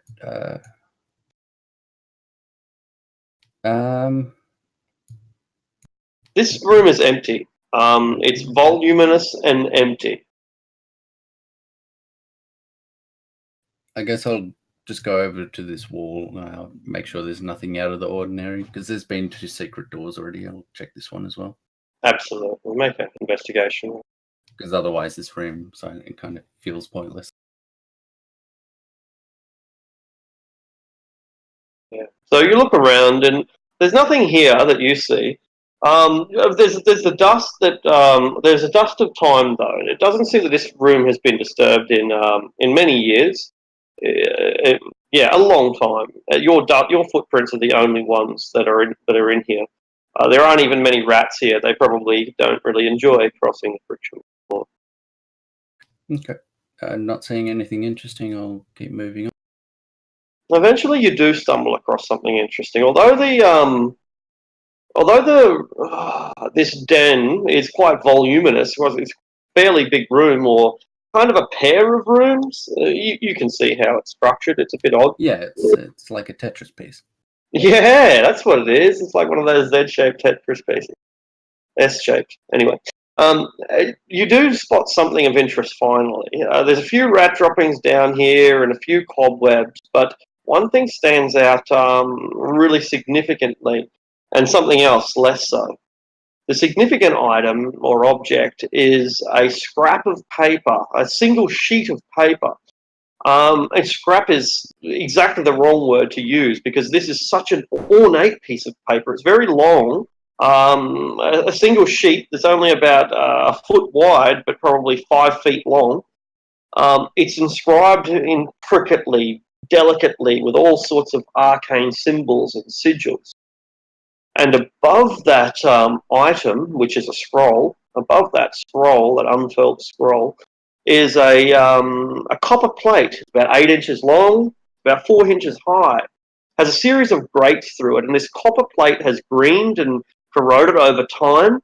But you can see some sort of scene, activity, motion.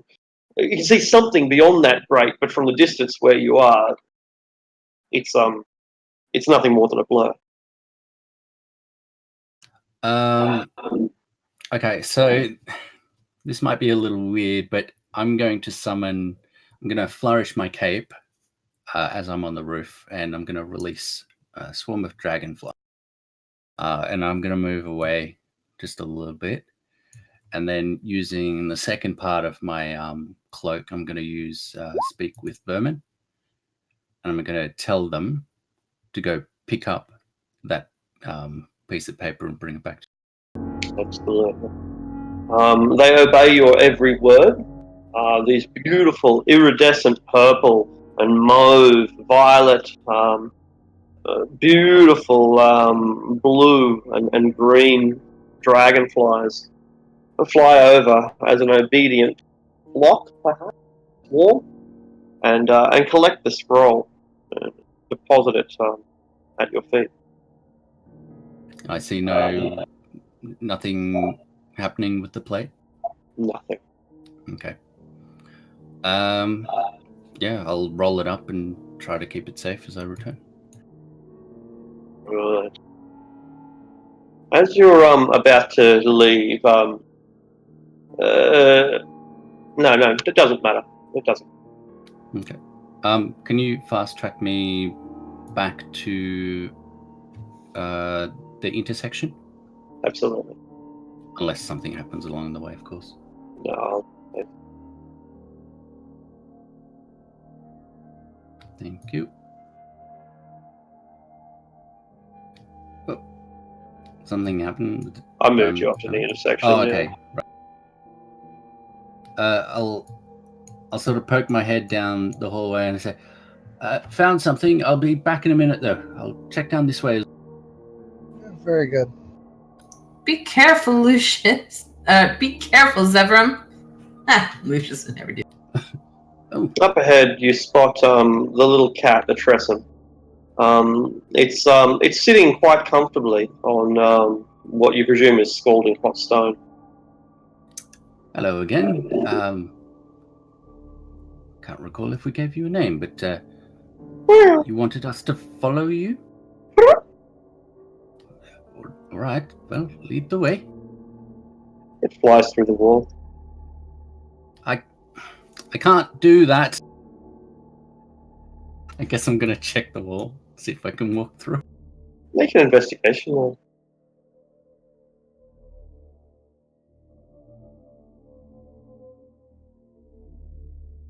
You don't find anything on this panel, on this sector of wall, but you do hear a hiss coming from, I guess, what is your left, the easterly direction.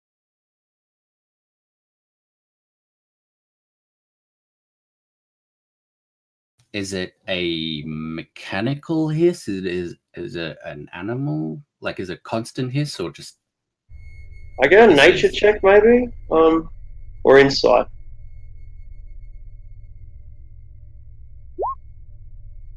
It sounds distant, as if it's behind. It's being muffled by stone. So it's got to be a pretty loud. It's got to be creating a lot of hissing in order to be heard through stone. But you can only hear it faintly.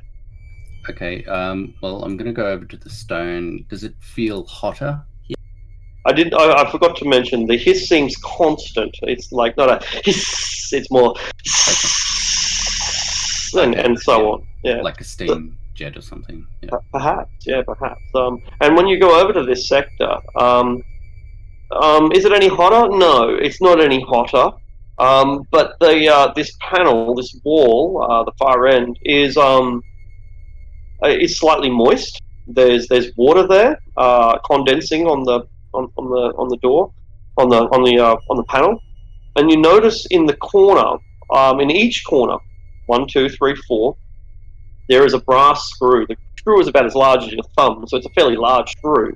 But there is a brass screw that has been screwed into the wall for reasons unknown. One in each corner. Bam, bam, bam, bam. Other than that, Okay. the wall looks the same as any other wall in this section of the dungeon. Sure. Well, I feel like I'm a little too stupid to figure this out, so I will err on the side of caution and step away from it for now and just go.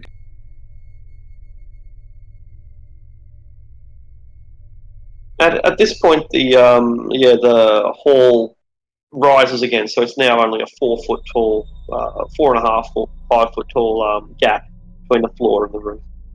Yeah, Okay. you see the cat. I'm coming. It's a little difficult to keep up. The cat looks at you sadly. What's the matter? Is there danger up ahead? It sits there and it plays with your boot. I'll take that as a no, but I'm going to go forward. Are you going to come with me? It jumps side, and dashes away. All right. Bye. I guess.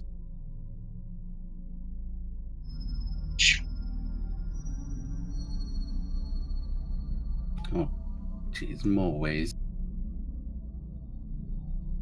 At any point here, is it beginning to cool down at all, or is it still hot? Yes. So this entire sector that you're walking on right now is cooler. It's that tolerable heat, which is the same heat that the rest of the party is currently experiencing where they're positioned. It's nasty, but you can put up with it if you have to. Okay, I'll just check around this corner. I'm close to the other side of where that hissing was. Can I still hear it? Yeah, you can. Yeah, it's not as loud here as it was where the screws were. Okay. Again, I want to be quiet. Do you want me to re-roll the stealth or just go off the last one? Yeah, roll a stealth check again. Sorry, guys. I'll come back soon. All right, so you're able to move ahead. This looks like hay or something. Yeah, that's right. There's lots of hay here. Really dry, fibrous hay. Almost like a dust. A really dusty room. You sneeze a little bit as you approach. It sort of triggers hay fever. Oh, literally hay fever, actually. Anyway, there are great piles of this straw but the straw appears to have dried out and degraded over time, to the point now where it's little more than dust, big piles of wheat dust. I think that's meant to be dynamic lighting. I can see through the door. Oh yeah, that's right. I remember doing that one wrong. You can't switch it from GM layer 2 dynamic lighting or object layer 2 dynamic lighting. You can only create them on. Create it on there. Yep. Okay. Yeah. I'm just gonna walk a few steps in. I don't hear any sounds emanating. You only hear the sound of an explosion as you were caught up in a tremendously large fireball. Roll dexterity saving throw.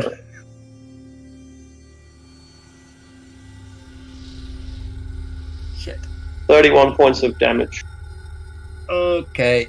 The room explodes as I love the science behind this, but the best way to explain it is scientifically. I think it's difficult. I know what this is. Yeah. I think it's difficult to put in. Yeah, it's a dust explosion. Dust explosion. That's right. These tiny little microscopic fibers of decayed straw, of wheat, and of hay have while you walking through them, you've stirred it up and ignited it. Boom! It goes up in flame, and so all the wheat is consumed. It's all burned away, incinerated, leaving only blackened bone, and of course your own scalded form.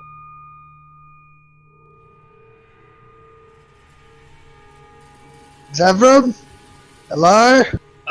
Yeah, I'm gonna retreat immediately, head back towards the group. As I'm running back, I'm quickly trying to down my greater healing.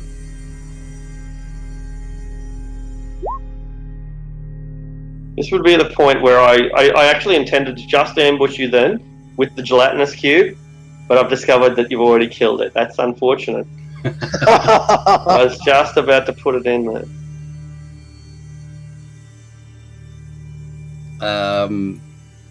So if nothing stops me, I'm gonna run all the way back to No worries.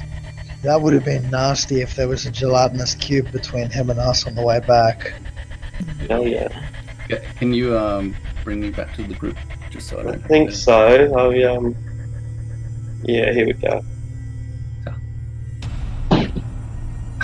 I'm very singed as I come back. And I'm trying to drink the last drop of my potion. I thought I put the spell on you so you could run along the roof. I did. Happens there was a room which ignited in flame and almost killed. But I hope this isn't too singed badly. I'll try to provide you a map of where I explored. Also, one of you might want to have a look at this, and I produced the scroll and just hand it to either Lucius or Amar. I'll inspect it. Alright. Oh, that scroll, shit. Might have been destroyed. No, it wasn't. I'll cast Mending on it before I inspect it. Alright. It is a spell that you are familiar with only from an academic sense, for you lack the power to form it yourself.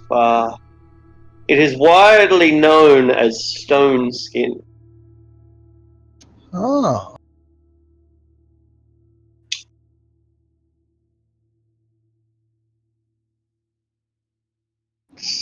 What is it, Lucius?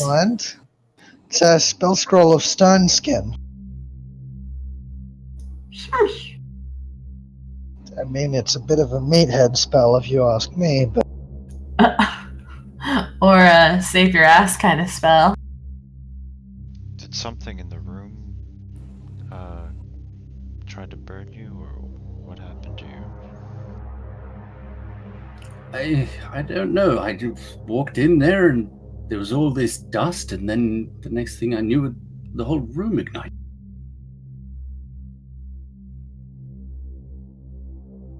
Okay, so where are we at? Is everyone the bottom, the left next to the bottom, Yeah, the so top? I couldn't turn it around, but right side is up.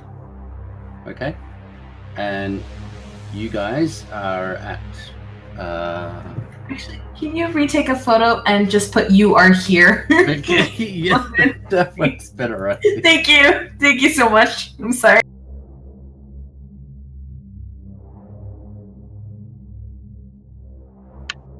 I reckon like Ed Greenwood would have designed a dungeon like that once upon a time. Oh, that's how dungeons are formed. You do lines and boxes, and then you detail them.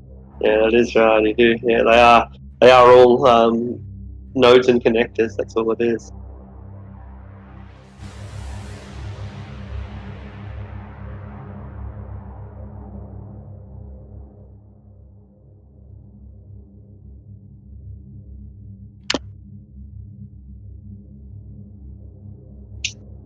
I'm going to guess that we are at the center right.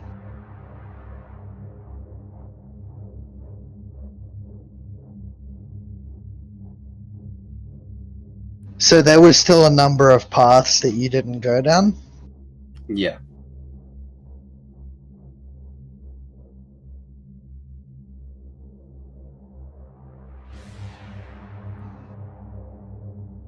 See, why did that one orient itself the right way? Good question. Maybe because you've got writing. Better. Maybe it reads your writing. Like, I don't. Who knows? Oh, that would be pretty smart, yeah. It's possible, though. Like, artificial intelligence could easily recognise that it's writing. I don't know. Where the cat is that the way down to the mushrooms and stuff? I didn't see any. No, like the way we went yesterday. Is that the path down there? No, I believe we went left at the intersection room, just a little down from it. Ah. I'll be right back in a minute. So we know that left goes that way. So there was... Oh, we don't know about secret corridors, but this room which you've labelled as spikes and the one with the scroll, there was no other open passageways around there? No, that was a dead end. That's where Was I found the there scroll. anything else in the room with the scroll? Nothing. Oh, I mean, there was a copper plate above the scroll, which looked kind of like a trap. So I had my dragonflies retrieve the scroll, and it didn't seem to go off. Copper... Was it like the copper plates leading into the other residences? The other residences? Oh, no. The grates, the grills. Now that you mention it, I'm not sure. It looked strange. I suppose we could go check and see if it is. I didn't get close enough to get a good look. We should continue scouting out for traps beforehand. We can run through with wet cloths, but it's handy to know what we're going to have to get past.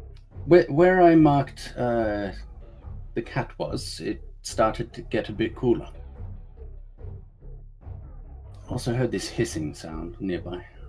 Do you want to check the branch on the right in the room below us? Do I? Well, you are the one that has a spell on you. Would Aldrich like to perhaps top me up a little with his...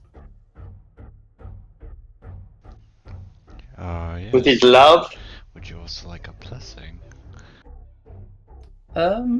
Just the healing will do. I'll murmur a prayer later to Levita.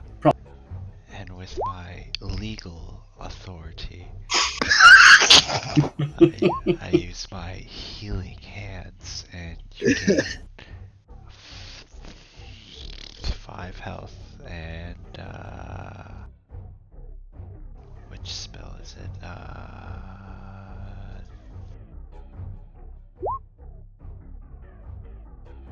Oh wow, perfect. That like gets me exactly back to full.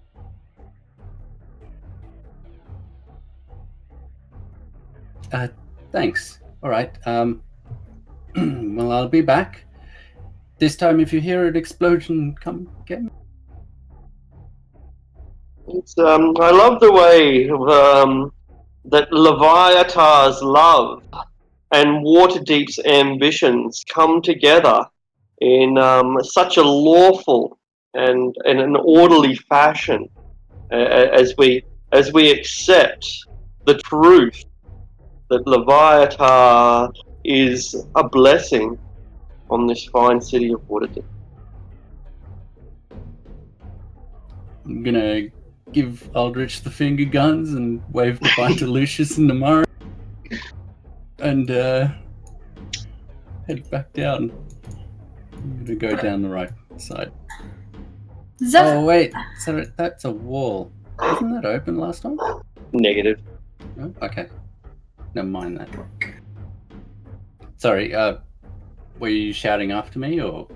I was just saying be careful. I didn't know you were going, otherwise I would have volunteered. But you're already there, so have fun. I've still got the spider climb, so... That's right. She wishes you luck. I blow you a kiss.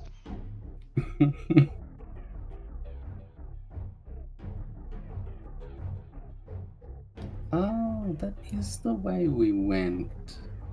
Damn. What, where the cat is?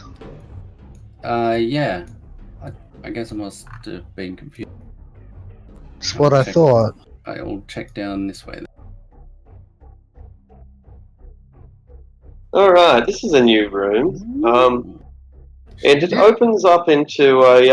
At this point, it immediately drops down again into a 10-foot area. You'd be able to see the stairs. They lead down into lead down. So the roof stays the same, but it's now 10 feet deep instead of 5 feet high.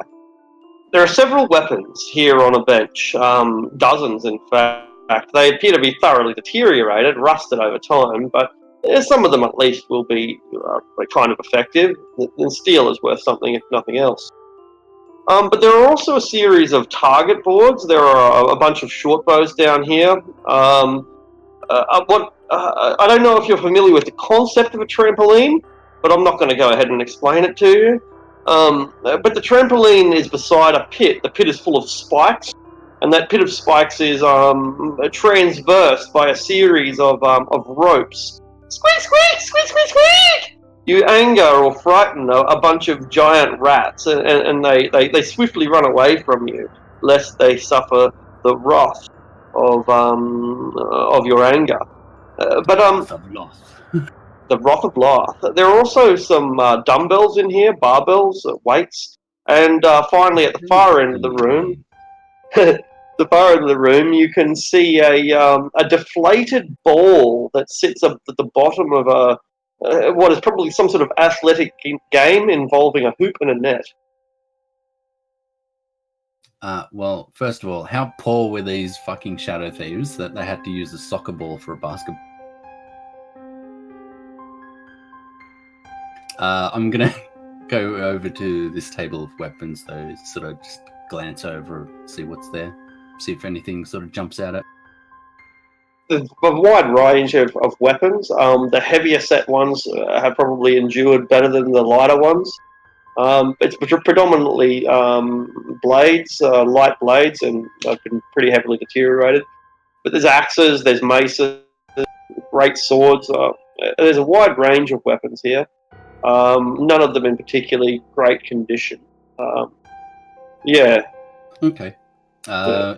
I saw another entrance down here, so I'll follow the way the rats are going. I'll give them enough distance to get away before I get too close, just so I'm not chasing them. Alright. They flee.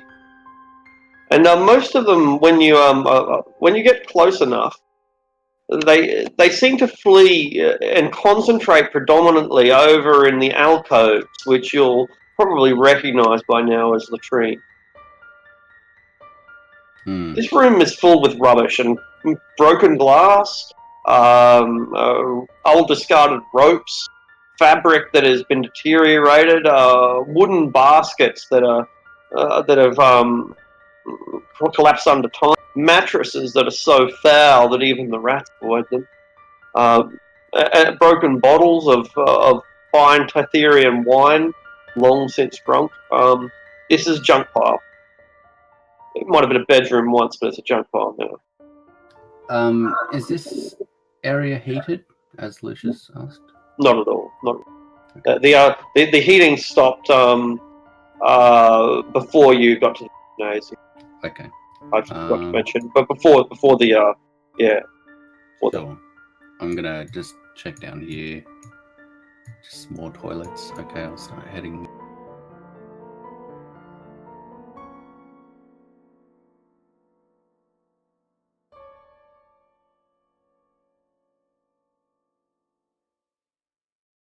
and it's hot again here.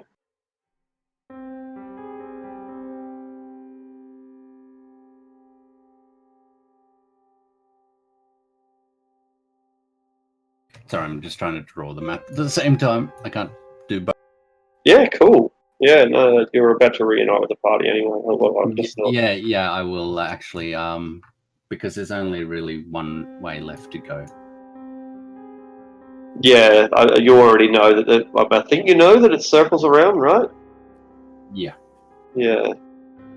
All right. I found some sort of training area. I guess a lot of weapons there that we might be able to find and refurbish. But they do look in a state of disrepair. And other than that, just another smaller barracks with some more privies. The only way I haven't gone is past the fireball room. All right. And it does get cooler that way. What about off to the left in the room below us? That's where I went. Yeah. I'll try and show you where. Do we need to prepare some shitwater shoes? Looks like. I didn't see any water the way I went. Oh, I see. For the purposes of getting a. Yes, you will. I guess I'll meet you on the other side.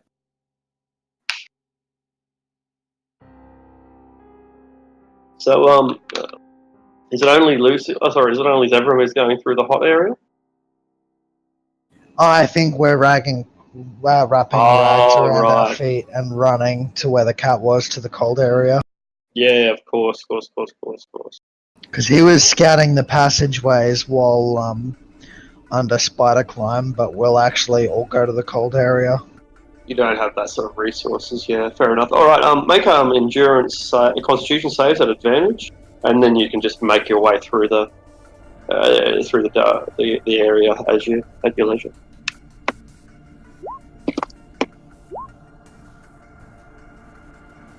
Eldritch, you like the pain, you like the heat, and you will be immune for the rest of the day for further rolls against it. Amari, you endure it, but it's painful, but you put up with it, and you're able to slog on. But Lucius, this is not work fit for people of your caliber, and you become a little exhausted. Okay, use inspiration on that? You can, absolutely. Ah, fuck! But the heat is too intense, and your footsies burn, and your little toes get all pink. Blistering. Oh.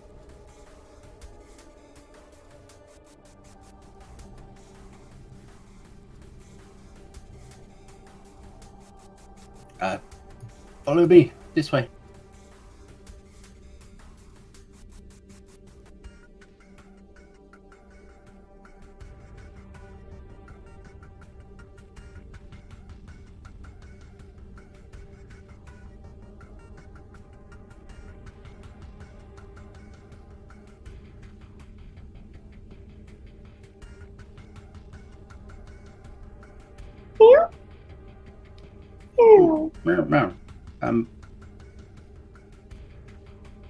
He sort of stopped here. He wouldn't go anywhere. He just started playing with my feet and then being all silly. Flies up into Amara's arms. Oh, I see. He has a favorite. It's a cat. Their favorites change on the daily, don't it? And I scratch his chin. Ooh. Ooh. It's a she, by the way. Now that you've got hold of her. I am so sorry. Little. Explains why you're so pretty. All right, this way. Leaps out of your hands. In here. Oh, it flies off down to the south. Yeah, straight flies into the wall. wall. Oh, right. This is where I experienced my little fireball. I suggest we're a little careful. How's the room looking now? Burned. There are blackened bones within it. Yeah, there are blackened bones within here. These bones have been here presumably for a long time, but they are now. Some of them have split and broken over and cracked, but even the ones who have not were flash burned, drilled. So many of them are black on one side and completely undamaged.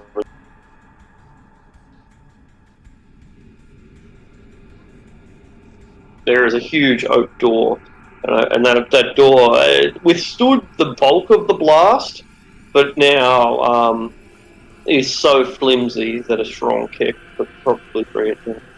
It's held together with a chain, though, so there's a chain and a padlock, and the chain and the padlock are fine, but the door is not. And wait, the chain is on this side, so it is. Okay. Yeah. Good. Yeah, well noticed. So they're very simple. Just a chain and padlock, bam, and it was done from the side. It would seem that someone has sought to lock up that place, as no one could get in or out. I hope it's not something that wants to get out. Well, what caused that fireball in the first place? Or that fire? I'm not sure. I may have stepped on something. I may have dragged my scimitar and sparked it and ignited the air. I'm not sure. I'm gonna go investigate the door and see if it's been open or moved recently. So I guess I'm looking for scrapes on the ground. That door looks like a flimsy piece of shit. I don't think it's going to keep anything in or out.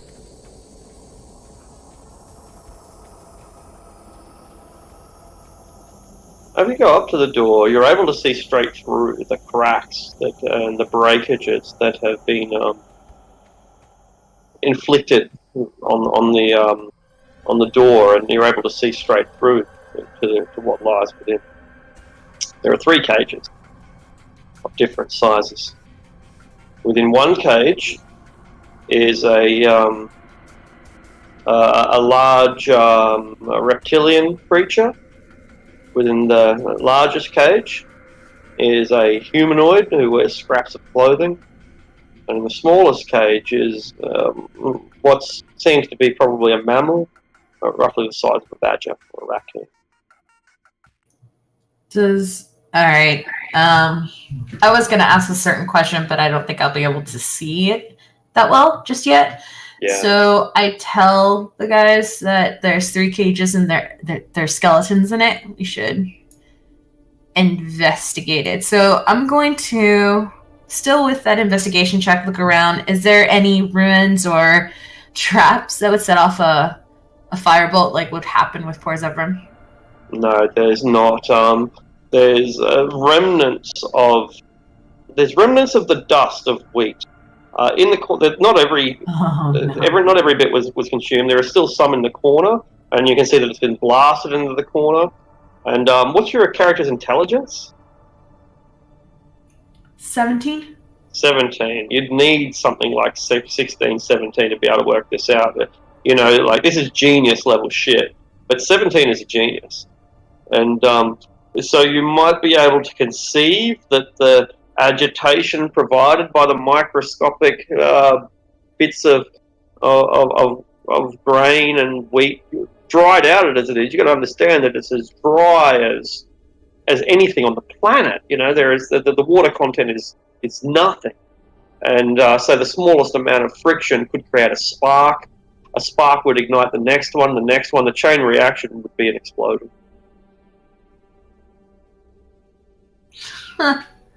I wonder if this was left purposely here. I nod to Lucius and I point out the wheat.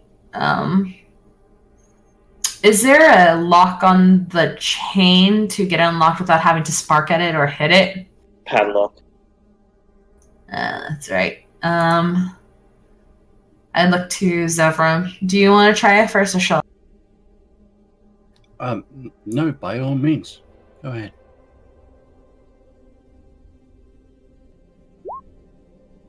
Not a difficult lock, and but it was built to last, and so the thing still, after all this time, is somewhat functional.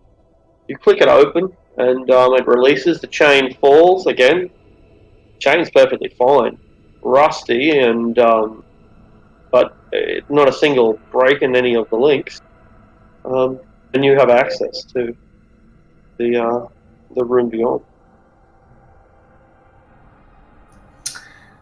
Okay, then first two question. Does this mammal over here have wings on it? And is this a smaller... I inspect the skeletons, mainly these two, and I look to see if there's wings on the small mammal, and if the height of the skeleton was at least above 5'5", 5'6". I would assume that like the skeleton actual height would decrease over time, but at least somewhere, actually probably like in the 5'8", 5'10" height region sort of thing. Great theories. This is indeed this mammal is roughly the size of a cat, but what distinguishes it from any other cat is the presence of its skeletal wing. And this individual, probably would have been around about 5'8", 5'10", something like that during their years. They're a man. You can tell that they have the hips of a man. And you can vaguely make out the remnants of a waistcoat with the brass buttons of a style popular with bartenders throughout this era and many of the eras before it. Amara sighs and gets a little teary-eyed and starts running to the cages and unlocking them. She says, "This is the cat and leaf, you guys. I think. I'm pretty sure. As I'm not so sure what's that over there." And I point on the far corner. And basically what Amara's going to do, she's just going to try to get into the cages and get out their bones so you're able. They can... You're able to remove them. I see. I suppose that makes sense why they're haunting this place. They could never leave. Leaf. Ah, That's that freeloader. he's not a freeloader. He had no choice in the matter. They obviously killed him for what he did. But what about this creature over here? What's the skeletal structure of this creature? You'll need a nature or a medicine check. Let's go with nature. It's a theropod dinosaur. It's a bipedal, upright, carnivorous, tyrannical lizard, roughly 5 or 6 feet high. But what makes it... that's pretty exceptional, I guess. But what really stands out is that the size of its head. It's got this huge, heavy-set jaw, massive crocodilian head, sitting on a fairly robust skeleton, but the amount of pressure that that head must be able to deliver would break. It's a wonder it didn't bite through the steel. And in fact, if you look at the cage, you'll see great grind marks where something has attempted to bite straight through the bar. I'm going to pick up the skeletal hand and say, look towards the group. Do you guys need a hand? I already picked them up. Oh. Well, my joke is ruined. Let's say you did it when I picked them up. Like you gave it to me. Do you need a hand? And I glare at you, and I yank the hand away from you. Hey, my first Yes. idea was gonna dance with the dead body, but hey. No, you're meant to animate them before dancing with them. Well, You know, regardless of Zevran. what this thing is, should we put it to rest like the other two? yes. Yeah, that's a fair point. So I want to get those. I think my backpack is full of cat human bones. Right Oh my now. God. You just became a paleontologist. Now that I've had a closer look at it, this is actually the carnivorous taurus species. Is that even a word, Zevran? It certainly is. I just said it, didn't I? You do understand that Taurus is bulls, right? I know what it means. It's a meat-eating cow. That is really scary. You have no idea how terrifying. Did you guys not see that image of that huge ass cow you have in Australia? Just imagine that ain't meat. Okay? That's terrifying. Look, Terrifying for you. What about for the cows? that guy could make like beef burgers for the next year. But he You know, the can't. only It's reason- too big. It's too big to Yeah. fit in the production line. The only reason it's alive is it's too big to process.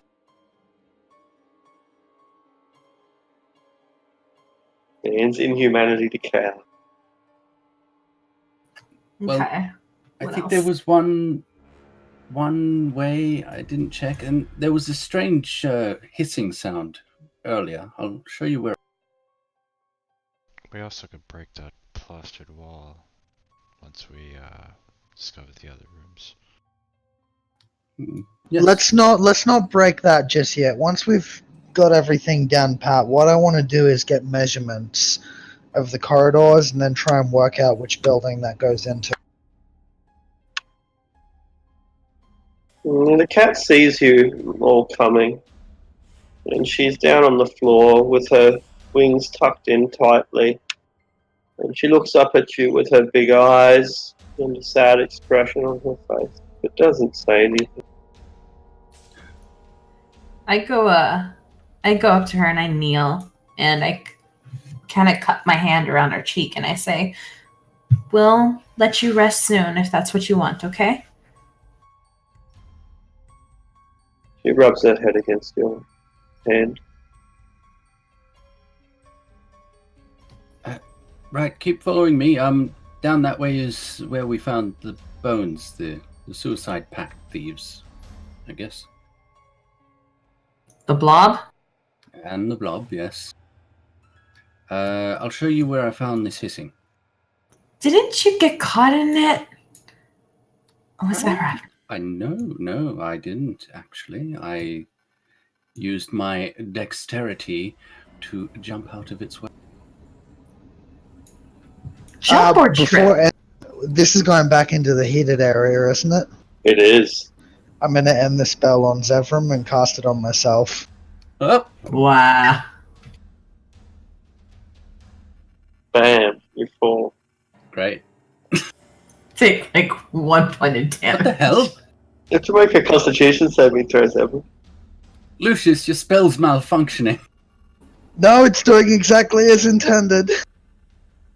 You see Lucius walking on the roof. Bastard. Well, Amara, come have a look at this. I couldn't make sense of it, but you might be able to. And the faster the...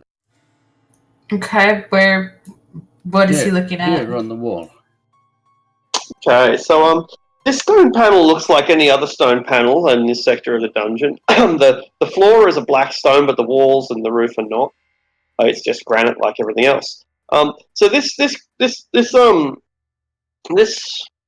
that's not actually true. The stone is all around that black stone. So take everything back. It's only the roof that is granite. The walls are that black fire retardant stone, just like the floor is. Now, so this black wall panel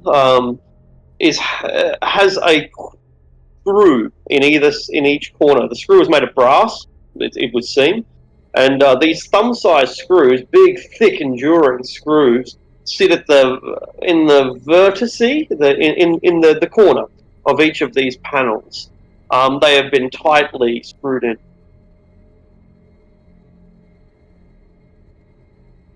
Okay, and what's the material of the panels again? I don't think anyone's ever gone and identified it. I'm not sure. All right, here we go. Beautiful. No. It's an exotic interplanar stone. It's most predominantly found in the elemental plane of fire, but it is scattered throughout other planes as well, like Baitor, hell, and other places where extreme heat can be found. It's theorized to actually be in the prime material as well, like in the heart of volcanoes and deep within the Underdark. Yeah. So it's it's like obsidian, right? So it's actually not even a metal or a stone, but a glass. It's like obsidian, but it's a kind of magical fire retardant obsidian. Fire giants famously use it in their forges, because it's virtually impervious to heat. I point this out and I say to Lucius, the stuff is priceless, really. What I'm gonna do is I'm gonna take out some of my thieves' tools, or like a thief's tool is kind of like thick, like a flathead, and basically I'm gonna turn the screws, but not all the way because it's probably gonna be really hot. So I'm just gonna loosen it with each of the screws with one of my thieves' tools with the flathead, and then use Mage Hand to manually twist off each screw. Excellent. Do you remove one screw entirely, leaving the rest all in place?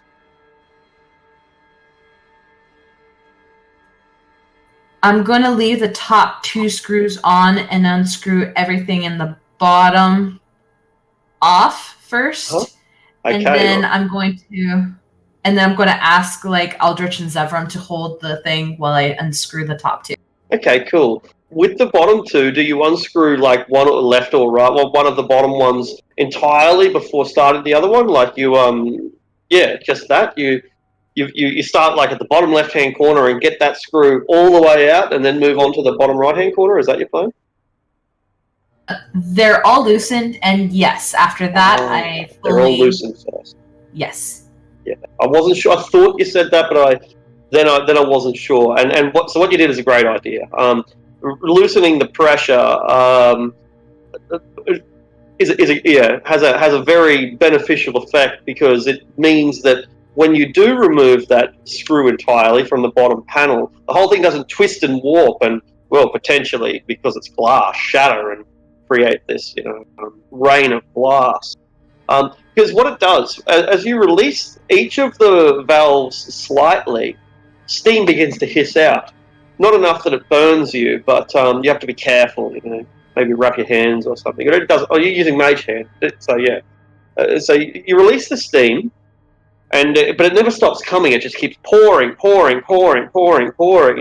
you've loosened screw 1, screw 2, screw 3, screw 4. You go down to screw 3, and you take it all the way out, and the whole panel starts shuddering as if there's some tremendous force, likely steam, on the other side, which is trying to blow the whole thing out and towards you. This hiss of steam comes out, but again, because you didn't because you loosened them, it's not some jet that's strong enough to not an explosion. That's right, a vent. It's just coming out.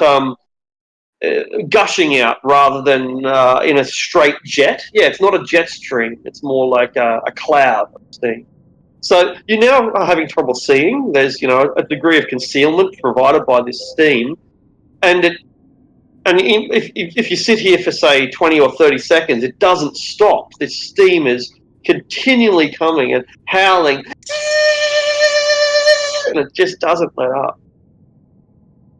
What is this? What's going on? I don't know, but this material is really, really great and expensive, and we could possibly... It's almost like not... it's like invulnerable to heat. We could use this later. I don't know what that is over there, as I point to the steam, and I pick up the panel and kind of just like drag it off to the side. Oh, God. All right, so you remove the whole panel? Yes. Bam. You three in the path make dexterity saving throws. Saw that coming. I bet this is why this place is so hot. It's been trapped in here for a reason, most likely. Oh, God, no. Amara, you pass, but the others do not. 21 She's got points. a shield, that's why. Exactly. So only 10 for Amara, but the other pair of you suffer 21 points of heat damage as the steam burns you and you are boiled alive, and the steam does not stop. So I assume that you get out of its stream, but you don't have to get out of its stream if you don't want to. I'm loudly screaming and yelling, I think we need to retreat. You said 21. It goes up to about here. Yeah, that's right, 21. Okay. Get through this door. And it doesn't let up, it just keeps coming and coming. It doesn't even drop in pressure, it just keeps coming. What are we going to do? I mean, that's probably what's causing all of this heat. Can I make some kind of intelligence check to try and work out what's directly above that? Because this is fairly close to the ladder. I should be able to work out, if that's underneath one of the forges or something. Yeah, good call. Yeah, good. Would that just be a flat intelligence or It history is. or? An intelligence roll. Yeah, that's good. You're pretty confident that where we are right now is actually underneath the road. We're not far away from Steam and Steel, and we're not far away from the Bent Nail, but you don't think we're under either of them. This is the road outside of Troll Skull. You're not far away from the ladder. That's right. And Troll Skull is like an island in the alley. So this is this is like the road, the no man's land in between you, the Bent Nail, and So the heat wouldn't be coming from the forge in the Bent Nail or Steam and Steel. Potentially, it could, but it would have to have been exhausted. Yeah, it could not be. It couldn't be the bellows, but it could be if you had an exhaust from the bellows for some. I don't know. You're a smith. It doesn't sound fucking sensible to you, but theoretically, if you had some way of convecting the heat from the bellows to a place 100 feet away, 200 feet away, then that's 100 feet away, 70, maybe 100 feet away. It's possible. It just doesn't seem necessary. I suppose it prevents you belching smoke up into the atmosphere. That could work. But you've seen their bellows. They belch smoke up into the atmosphere. And I'm guessing it's also probably not legal to be pumping your steam under the street. Sounds like a good way to cause an explosion. You would probably want, to have contacts within the Hidden Lords if you're going to start doing that sort of stuff. What are we going to do? This level's going to fill with steam eventually. Yeah, well, putting that plate back on might not be so easy with the steam coming out like this. Well, let's get out of this hot area. I think we've exhausted all the paths here, and we've sort of cut ourselves off from traveling further. Wait, down here, this is where we came. Yeah, we can't go further in there. Not with that steam. Wait, further We came in from up, where? we came from up here, we came- remember? Are you sure? Yeah. I've got an idea. I'll just block the steam then. How are you going to do that? I use the thing as a shield while you two run, and I'll use absorb elements to help out with the to absorb the rest of the heat and walk backwards. So okay, I'm not actually doing this just yet, Arctic. I would stand here with a plate and block the steam as you guys run this way. Why do we want to run that way? If you wanted to run that way, yeah. Do we need to go back down there since we already explored all of that? No. I was just going to... Can we see, like... Is the steam coming from, like, a pipe in the wall, or is there an actual room down that way? Well, do you want to go down and have a look? Because that's the only way you'll see. There's concealment due to the steam, and so it's not something that you'd be able to do without investigating, basically. And you can definitely investigate, but I can't see a way for you to do that without exposing yourself to the steam. So you don't know. What about unseen servant? Can you see through its eyes? No. No, can't. Like you can command it, right? Yes, absolutely. Yeah, but it can't see stuff.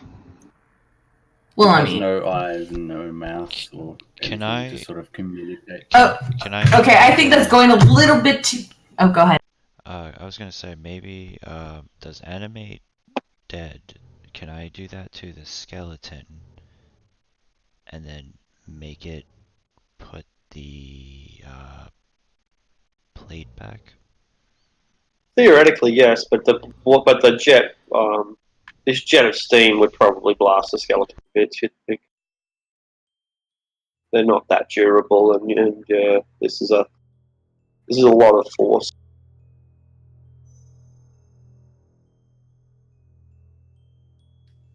We could call for Mr. Bittens to have a look, but we wouldn't be able to, of course, then talk to him. It's actually a Mrs. Mittens or Miss. Oh, right. Zevram, can you or Sash, can you ping on the map which area we came from? Because I could have sworn we came down from this way. The ladder is up to the north. Yeah, the way we came from, or where the heat starts to begin, is up here.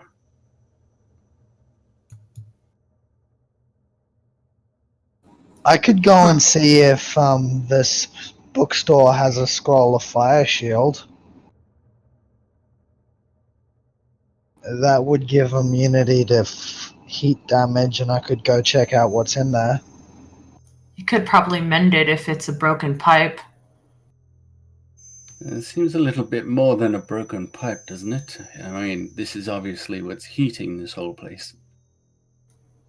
True, but I mean, either way needs to be seen. So, yes? Well, we take a short rest? We can do that. Let's get So- out of the heat, though. Yeah, we'll duck back up to the tavern and see if he has any scrolls of fire shield or if he can get one. Yeah, no worries. Fire shield, hey. 4th level spell. Let's see. Doesn't have them by doesn't normally have the 4th level.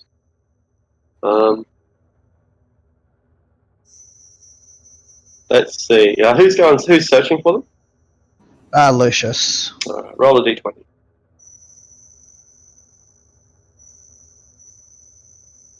All right, he has one for 500 gold pieces.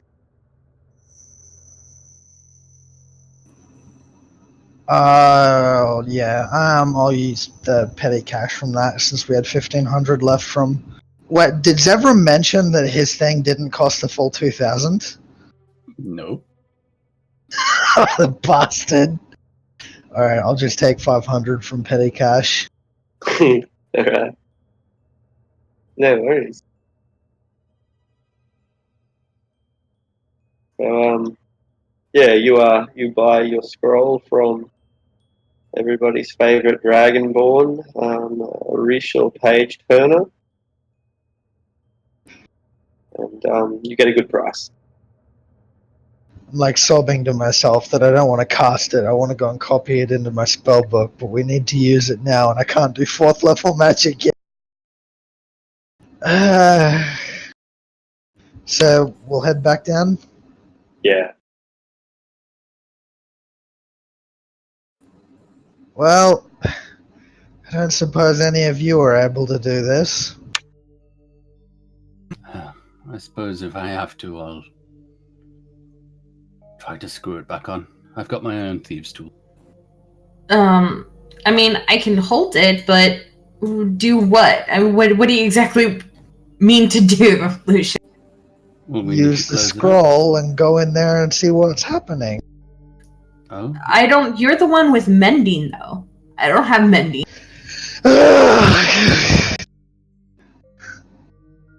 Fine. But I swear to God, if I die in there, I'm going to come back and haunt all of you. Yeah. We'll just pay to have you resurrected. I can You're actually. being a Fine. bit frivolous there. Yeah, I'm not so sure about that after it. You know, speaking of which, this will help Lucius' situation later. It might. Cantrips, can they be learned from scrolls, or is that just spells for wizards can be learned if you get the spell in the game, you have the resources to learn it. Cantrips are different, and they're only unlocked via level progression. Yeah. Or, okay. Damn. Yeah. It's a really So- interesting design, that they went for that in 5e, but that's how they work. Cantrips, you either have them or you don't. Yeah. Oh wait, that only is that only resist? Yeah, man. It's not immunity. The fuck? What spell did I mix? I wouldn't have bought it then, because I can just absorb elements. What spell did I mix it up with? What's the one that... Oh, I'm probably thinking of like a higher level spell. No worries. He would, make sure that you understand what the spell does. And so if it's not what you wanted, then he'll just take the spell back. In fact, he as you take the scroll back to him, he's kind of thankful because he admits that he sold it for cheaper than it was supposed to be sold for, and so works out well for him as well. I mean, I'm not going to come back and buy it for its proper price later on anyway. But no, yeah, if it's just resistance, we can get that with absorb elements, but still... Does no one have any other better plan? well, Nope. we could wait here and see if it stops after a day or two. It's not likely if it didn't stop already. Why do we want to go further in anyway? We've explored It's the entire good place to now. know what's underneath our manor. I agree with Lucius on this. I may cast Well- haste on myself for the advantage on deck saves and the doubled speed. Mm-hmm. And then I'm going to go in and use absorb elements as soon as I'm entering. All right. So make a dexterity saving throw. It's an advantage with the haste, so 15. Good. That's all you'll need. Excuse me. It should be 25, so it should be 12 damage. But, So I'll cast absorb elements to make it 6. Okay, cool. So you take 6 points of fire damage, and you're able to move, your full 30 feet and take an action. 60 under haste. Right. And And 2 2 actions. actions. Yeah. Wonderful spell. First of all, though, you have to make a concentration check, though. Oh, lucky. All right. Alright, so Okay, from cool. there... Yep.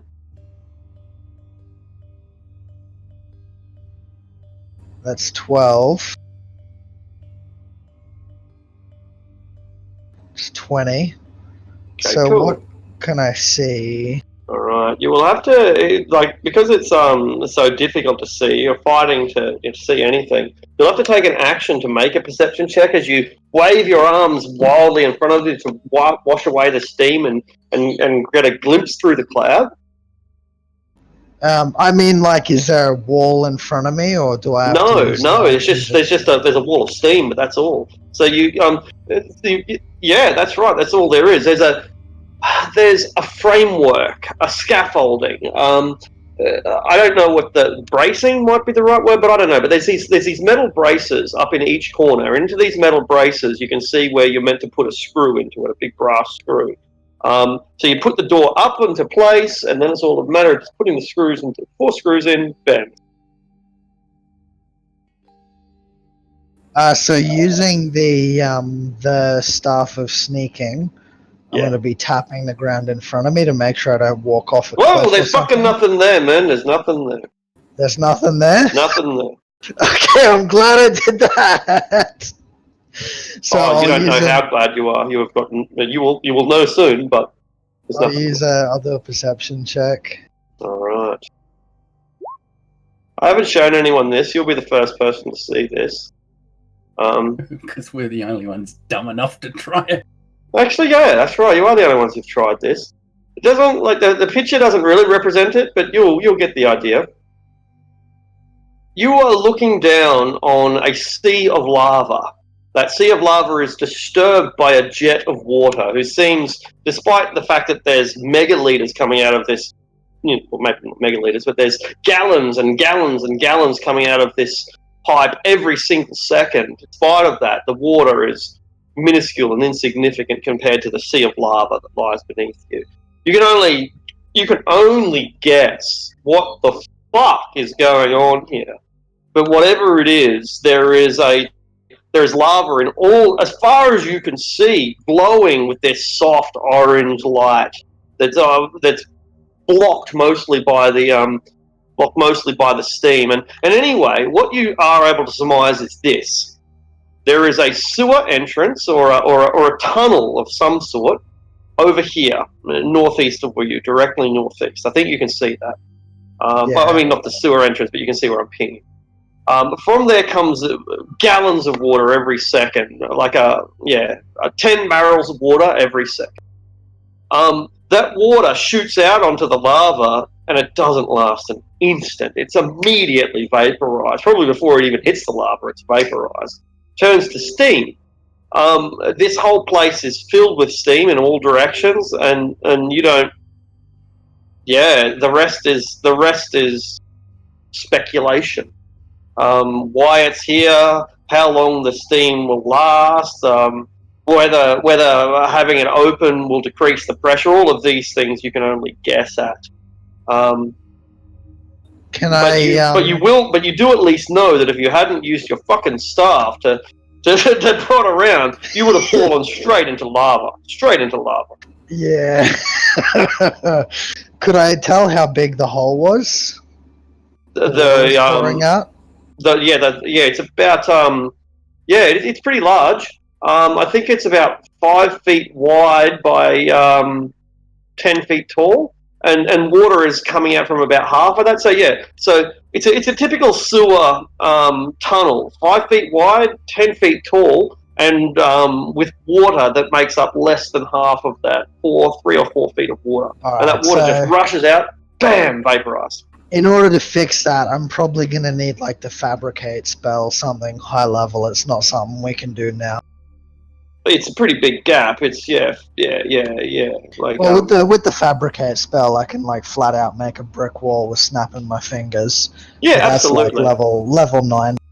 The dimensions of the room that you're in are the same as the tunnel, except I guess that's 10 feet deep. But your your fabricate spell would definitely work, whereas something smaller would almost certainly not. There's one thing you're not taking into consideration. Uh-huh. What? It's flowing water. Yes. Yeah. If you plug a flowing hole, what do you think happens with the water? Mm. Yeah. Someone else gets flooded. Okay, yeah. That could be a possibility. The streets police Troll Skull specifically. Yeah, and then they sell their Okay. properties because their properties are being flooded, and they sell them for pathetically low prices. We buy them at a bargain, and then we unplug the. Okay, now we're fucking property sharks, aren't we? He's Yeah. right. You know. He's right, yeah. See, I'm thinking like 5 steps ahead. Troll Skull Alley is ours. Well, this steam will it'll sort of dissipate, right? Like, I mean, it'll keep coming, but it won't spread throughout and sort of make the whole dungeon steamy, would it? I guess I can't really know that. I'm gonna guess that if we leave it open, the entire dungeon will become very humid, very wet, damp air. But I'm assuming that it won't be a jet of steam anymore if it's left open. It would certainly make it uncomfortable to come down here. And I suppose we don't really want to spy on our friends anyway. I mean, Lucius glances at Aldrich. Oh, right. No, I think we should. I mean, I don't know. I don't know what effect it would have on the residences up above. I think we should seal it back up because not to mention that the journals and the map and everything, there'll be a lot of mold and it'll make the place very unpleasant. Okay, well, on Sorry, that, Amara. I know you wanted to inspect that plate. nah, it priority over us and Troll Skull first.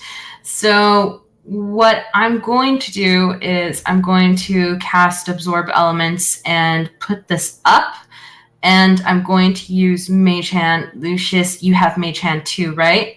Yeah. So we're able to put 2 screws in at a time. And then Zevran, you tighten them as I hold the plate up. All right, but you'll have to get the plate in place before I can do that. That's what Lucius and I are going to do. So Amara casts Absorb Elements. And she puts a plate in front of her. Mm-hmm. And begins walking forward with the plate. You have advantage on your dex save thanks to the big plate of steel that you've got, a big plate of obsidian alloy. You do it, 14 damage only.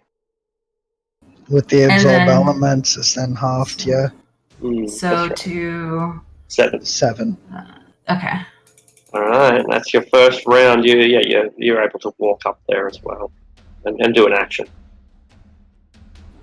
I'll go in and help her as well. And I cast my Mage Hand my action is to Mage Hand a screw in. Alright, beautiful.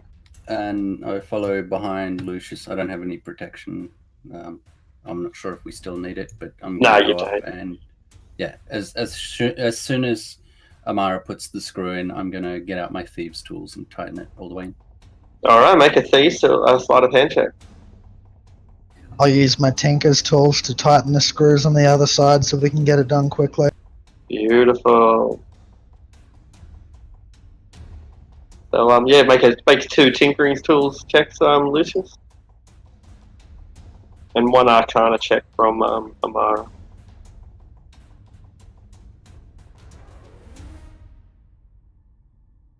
Everyone succeeds except Zebra. And the I just add them on, the 1 to the 22 and the 3 to the 14 from the... Wait, no, not that. This one. And so the jet of steam continues to come out and burn at you. Amara, make another dexterity save with advantage.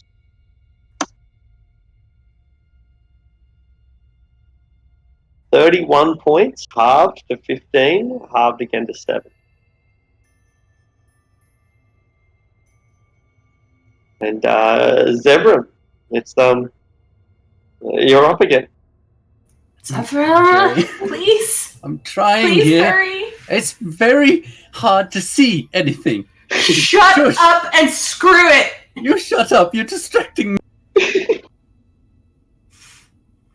Beautiful. And he seals in, and the steam vaporizes, disappears. Within moments, it's quite clear in here, less hot, and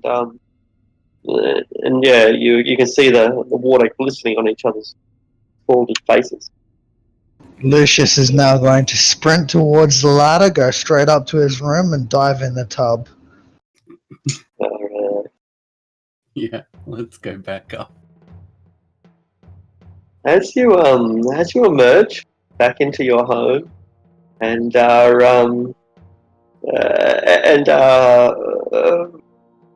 feel the light of the sun back on your skin, you're greeted by two of your friends, Leaf, your bartender, and the Tressine, who's playing with your goldfish, with your carp. She's got her paw inside the water, and she's playing around. And then when you emerge, and oh shit, she quickly jumps and flies away, and like, it wasn't me. Well, it looks like the Tressum can come up here now. Yeah. But I guess you should ask Leaf about this. I bring my backpack off and hold it against my chest, and I look to him. I'm sure you know what this is. What do you want? We read about you. You sacrificed a lot, so if you want to rest, we can do that. What do you two want? Leaf smiles. It's sad but genuine. There's a completion, a finality to your actions. And he nods, and he lays his hand on yours, and he mouths the words, "Thank you."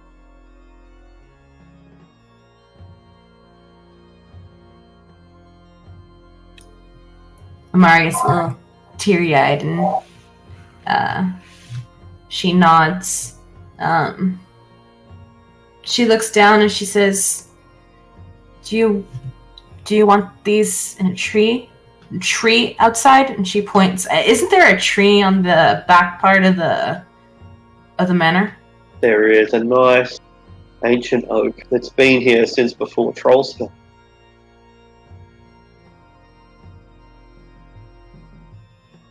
He thinks for a moment, and he nods slowly, softly, then enthusiastically, and he pats the cat and looks at it quizzically. She answers, and he nods, and the cat also nods. I look to Zevram and I say, "Would you be up for helping me shovel and putting them to rest by the tree outside?" I mean, I've had a really rough day. I'm not sure if I can. I mean, Amara glares at Zevram. yeah. As I sort of notice her glaring at me, but since it's you, I'll make time for it. And she looks to Aldrich. Gee, bless them. In Loviatar's grace, I guess, as we put them to rest. I suppose I could, make a ceremony for the freeloaders, sure. He's joking. He doesn't mean that.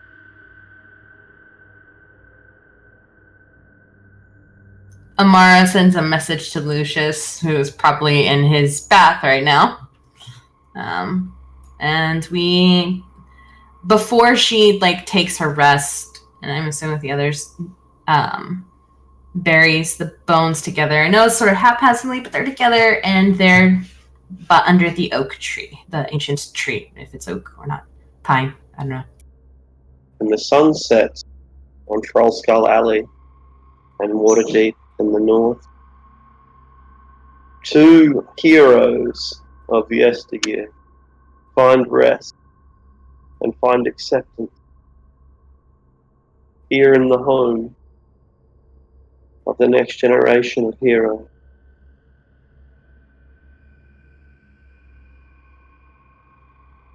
When we next return, we will be ready with our scraps of parchment that we might take deep down into Undermountain, orientate ourselves in the greatest dungeon of all. And the fortunes that we have thus found here in Waterdeep will surely seem pale and insignificant compared to the bounties that we should gather down there.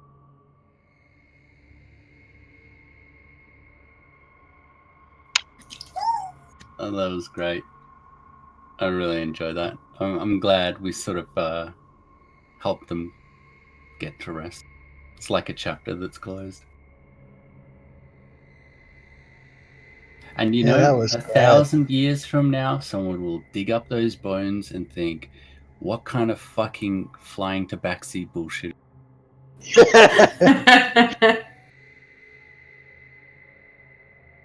Oh, that's funny. Damn, that plate would have been so useful. But nah. I didn't know it was long. I totally plan on doing something with that later on.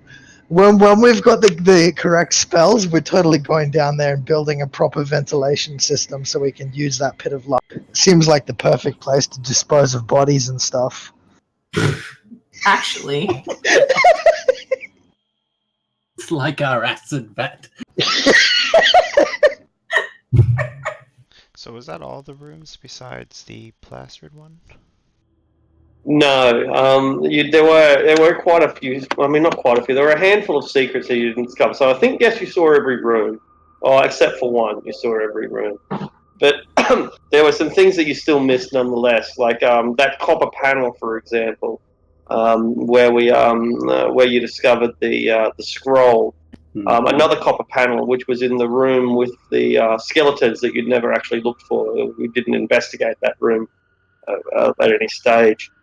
So there were a couple of things that you missed, and in doing so, there was a couple of clues that you missed, which might answer everything. But there is one mystery that none of the groups discovered.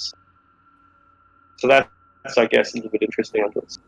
Were they copper plates looking up into the other residences? Yeah. Yeah, I got confused there, sorry, because you described them as grates in the other rooms, and when I heard copper plates, I just had like a flashback to White Plume Mountain and the fucking electricity. Yeah, absolutely. Yeah, I thought it was that. I was like, I'm not going near that.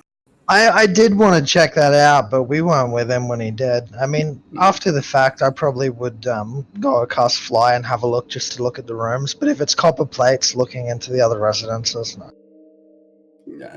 I wanted to fly over and use the Wand of Secrets in the room with past the spikes, and then I'm not sure. Probably should have gone and used it in the room with all the bones. If you mean like we missed verbal things from people talking through the grates, then no, I probably would never have checked that anyway. Yeah, you missed one room. There's a hallucinatory terrain wall that no one from any group touched, so was never discovered. I'm talking about the room with the summoning circle? Correct. We saw that. The hallucinatory terrain room? Did you go through it, did you? I used the Wand of Secrets in there, I thought. No, I don't think so. You found the secret door to get there, and that was it. As far as I can remember. That's all right.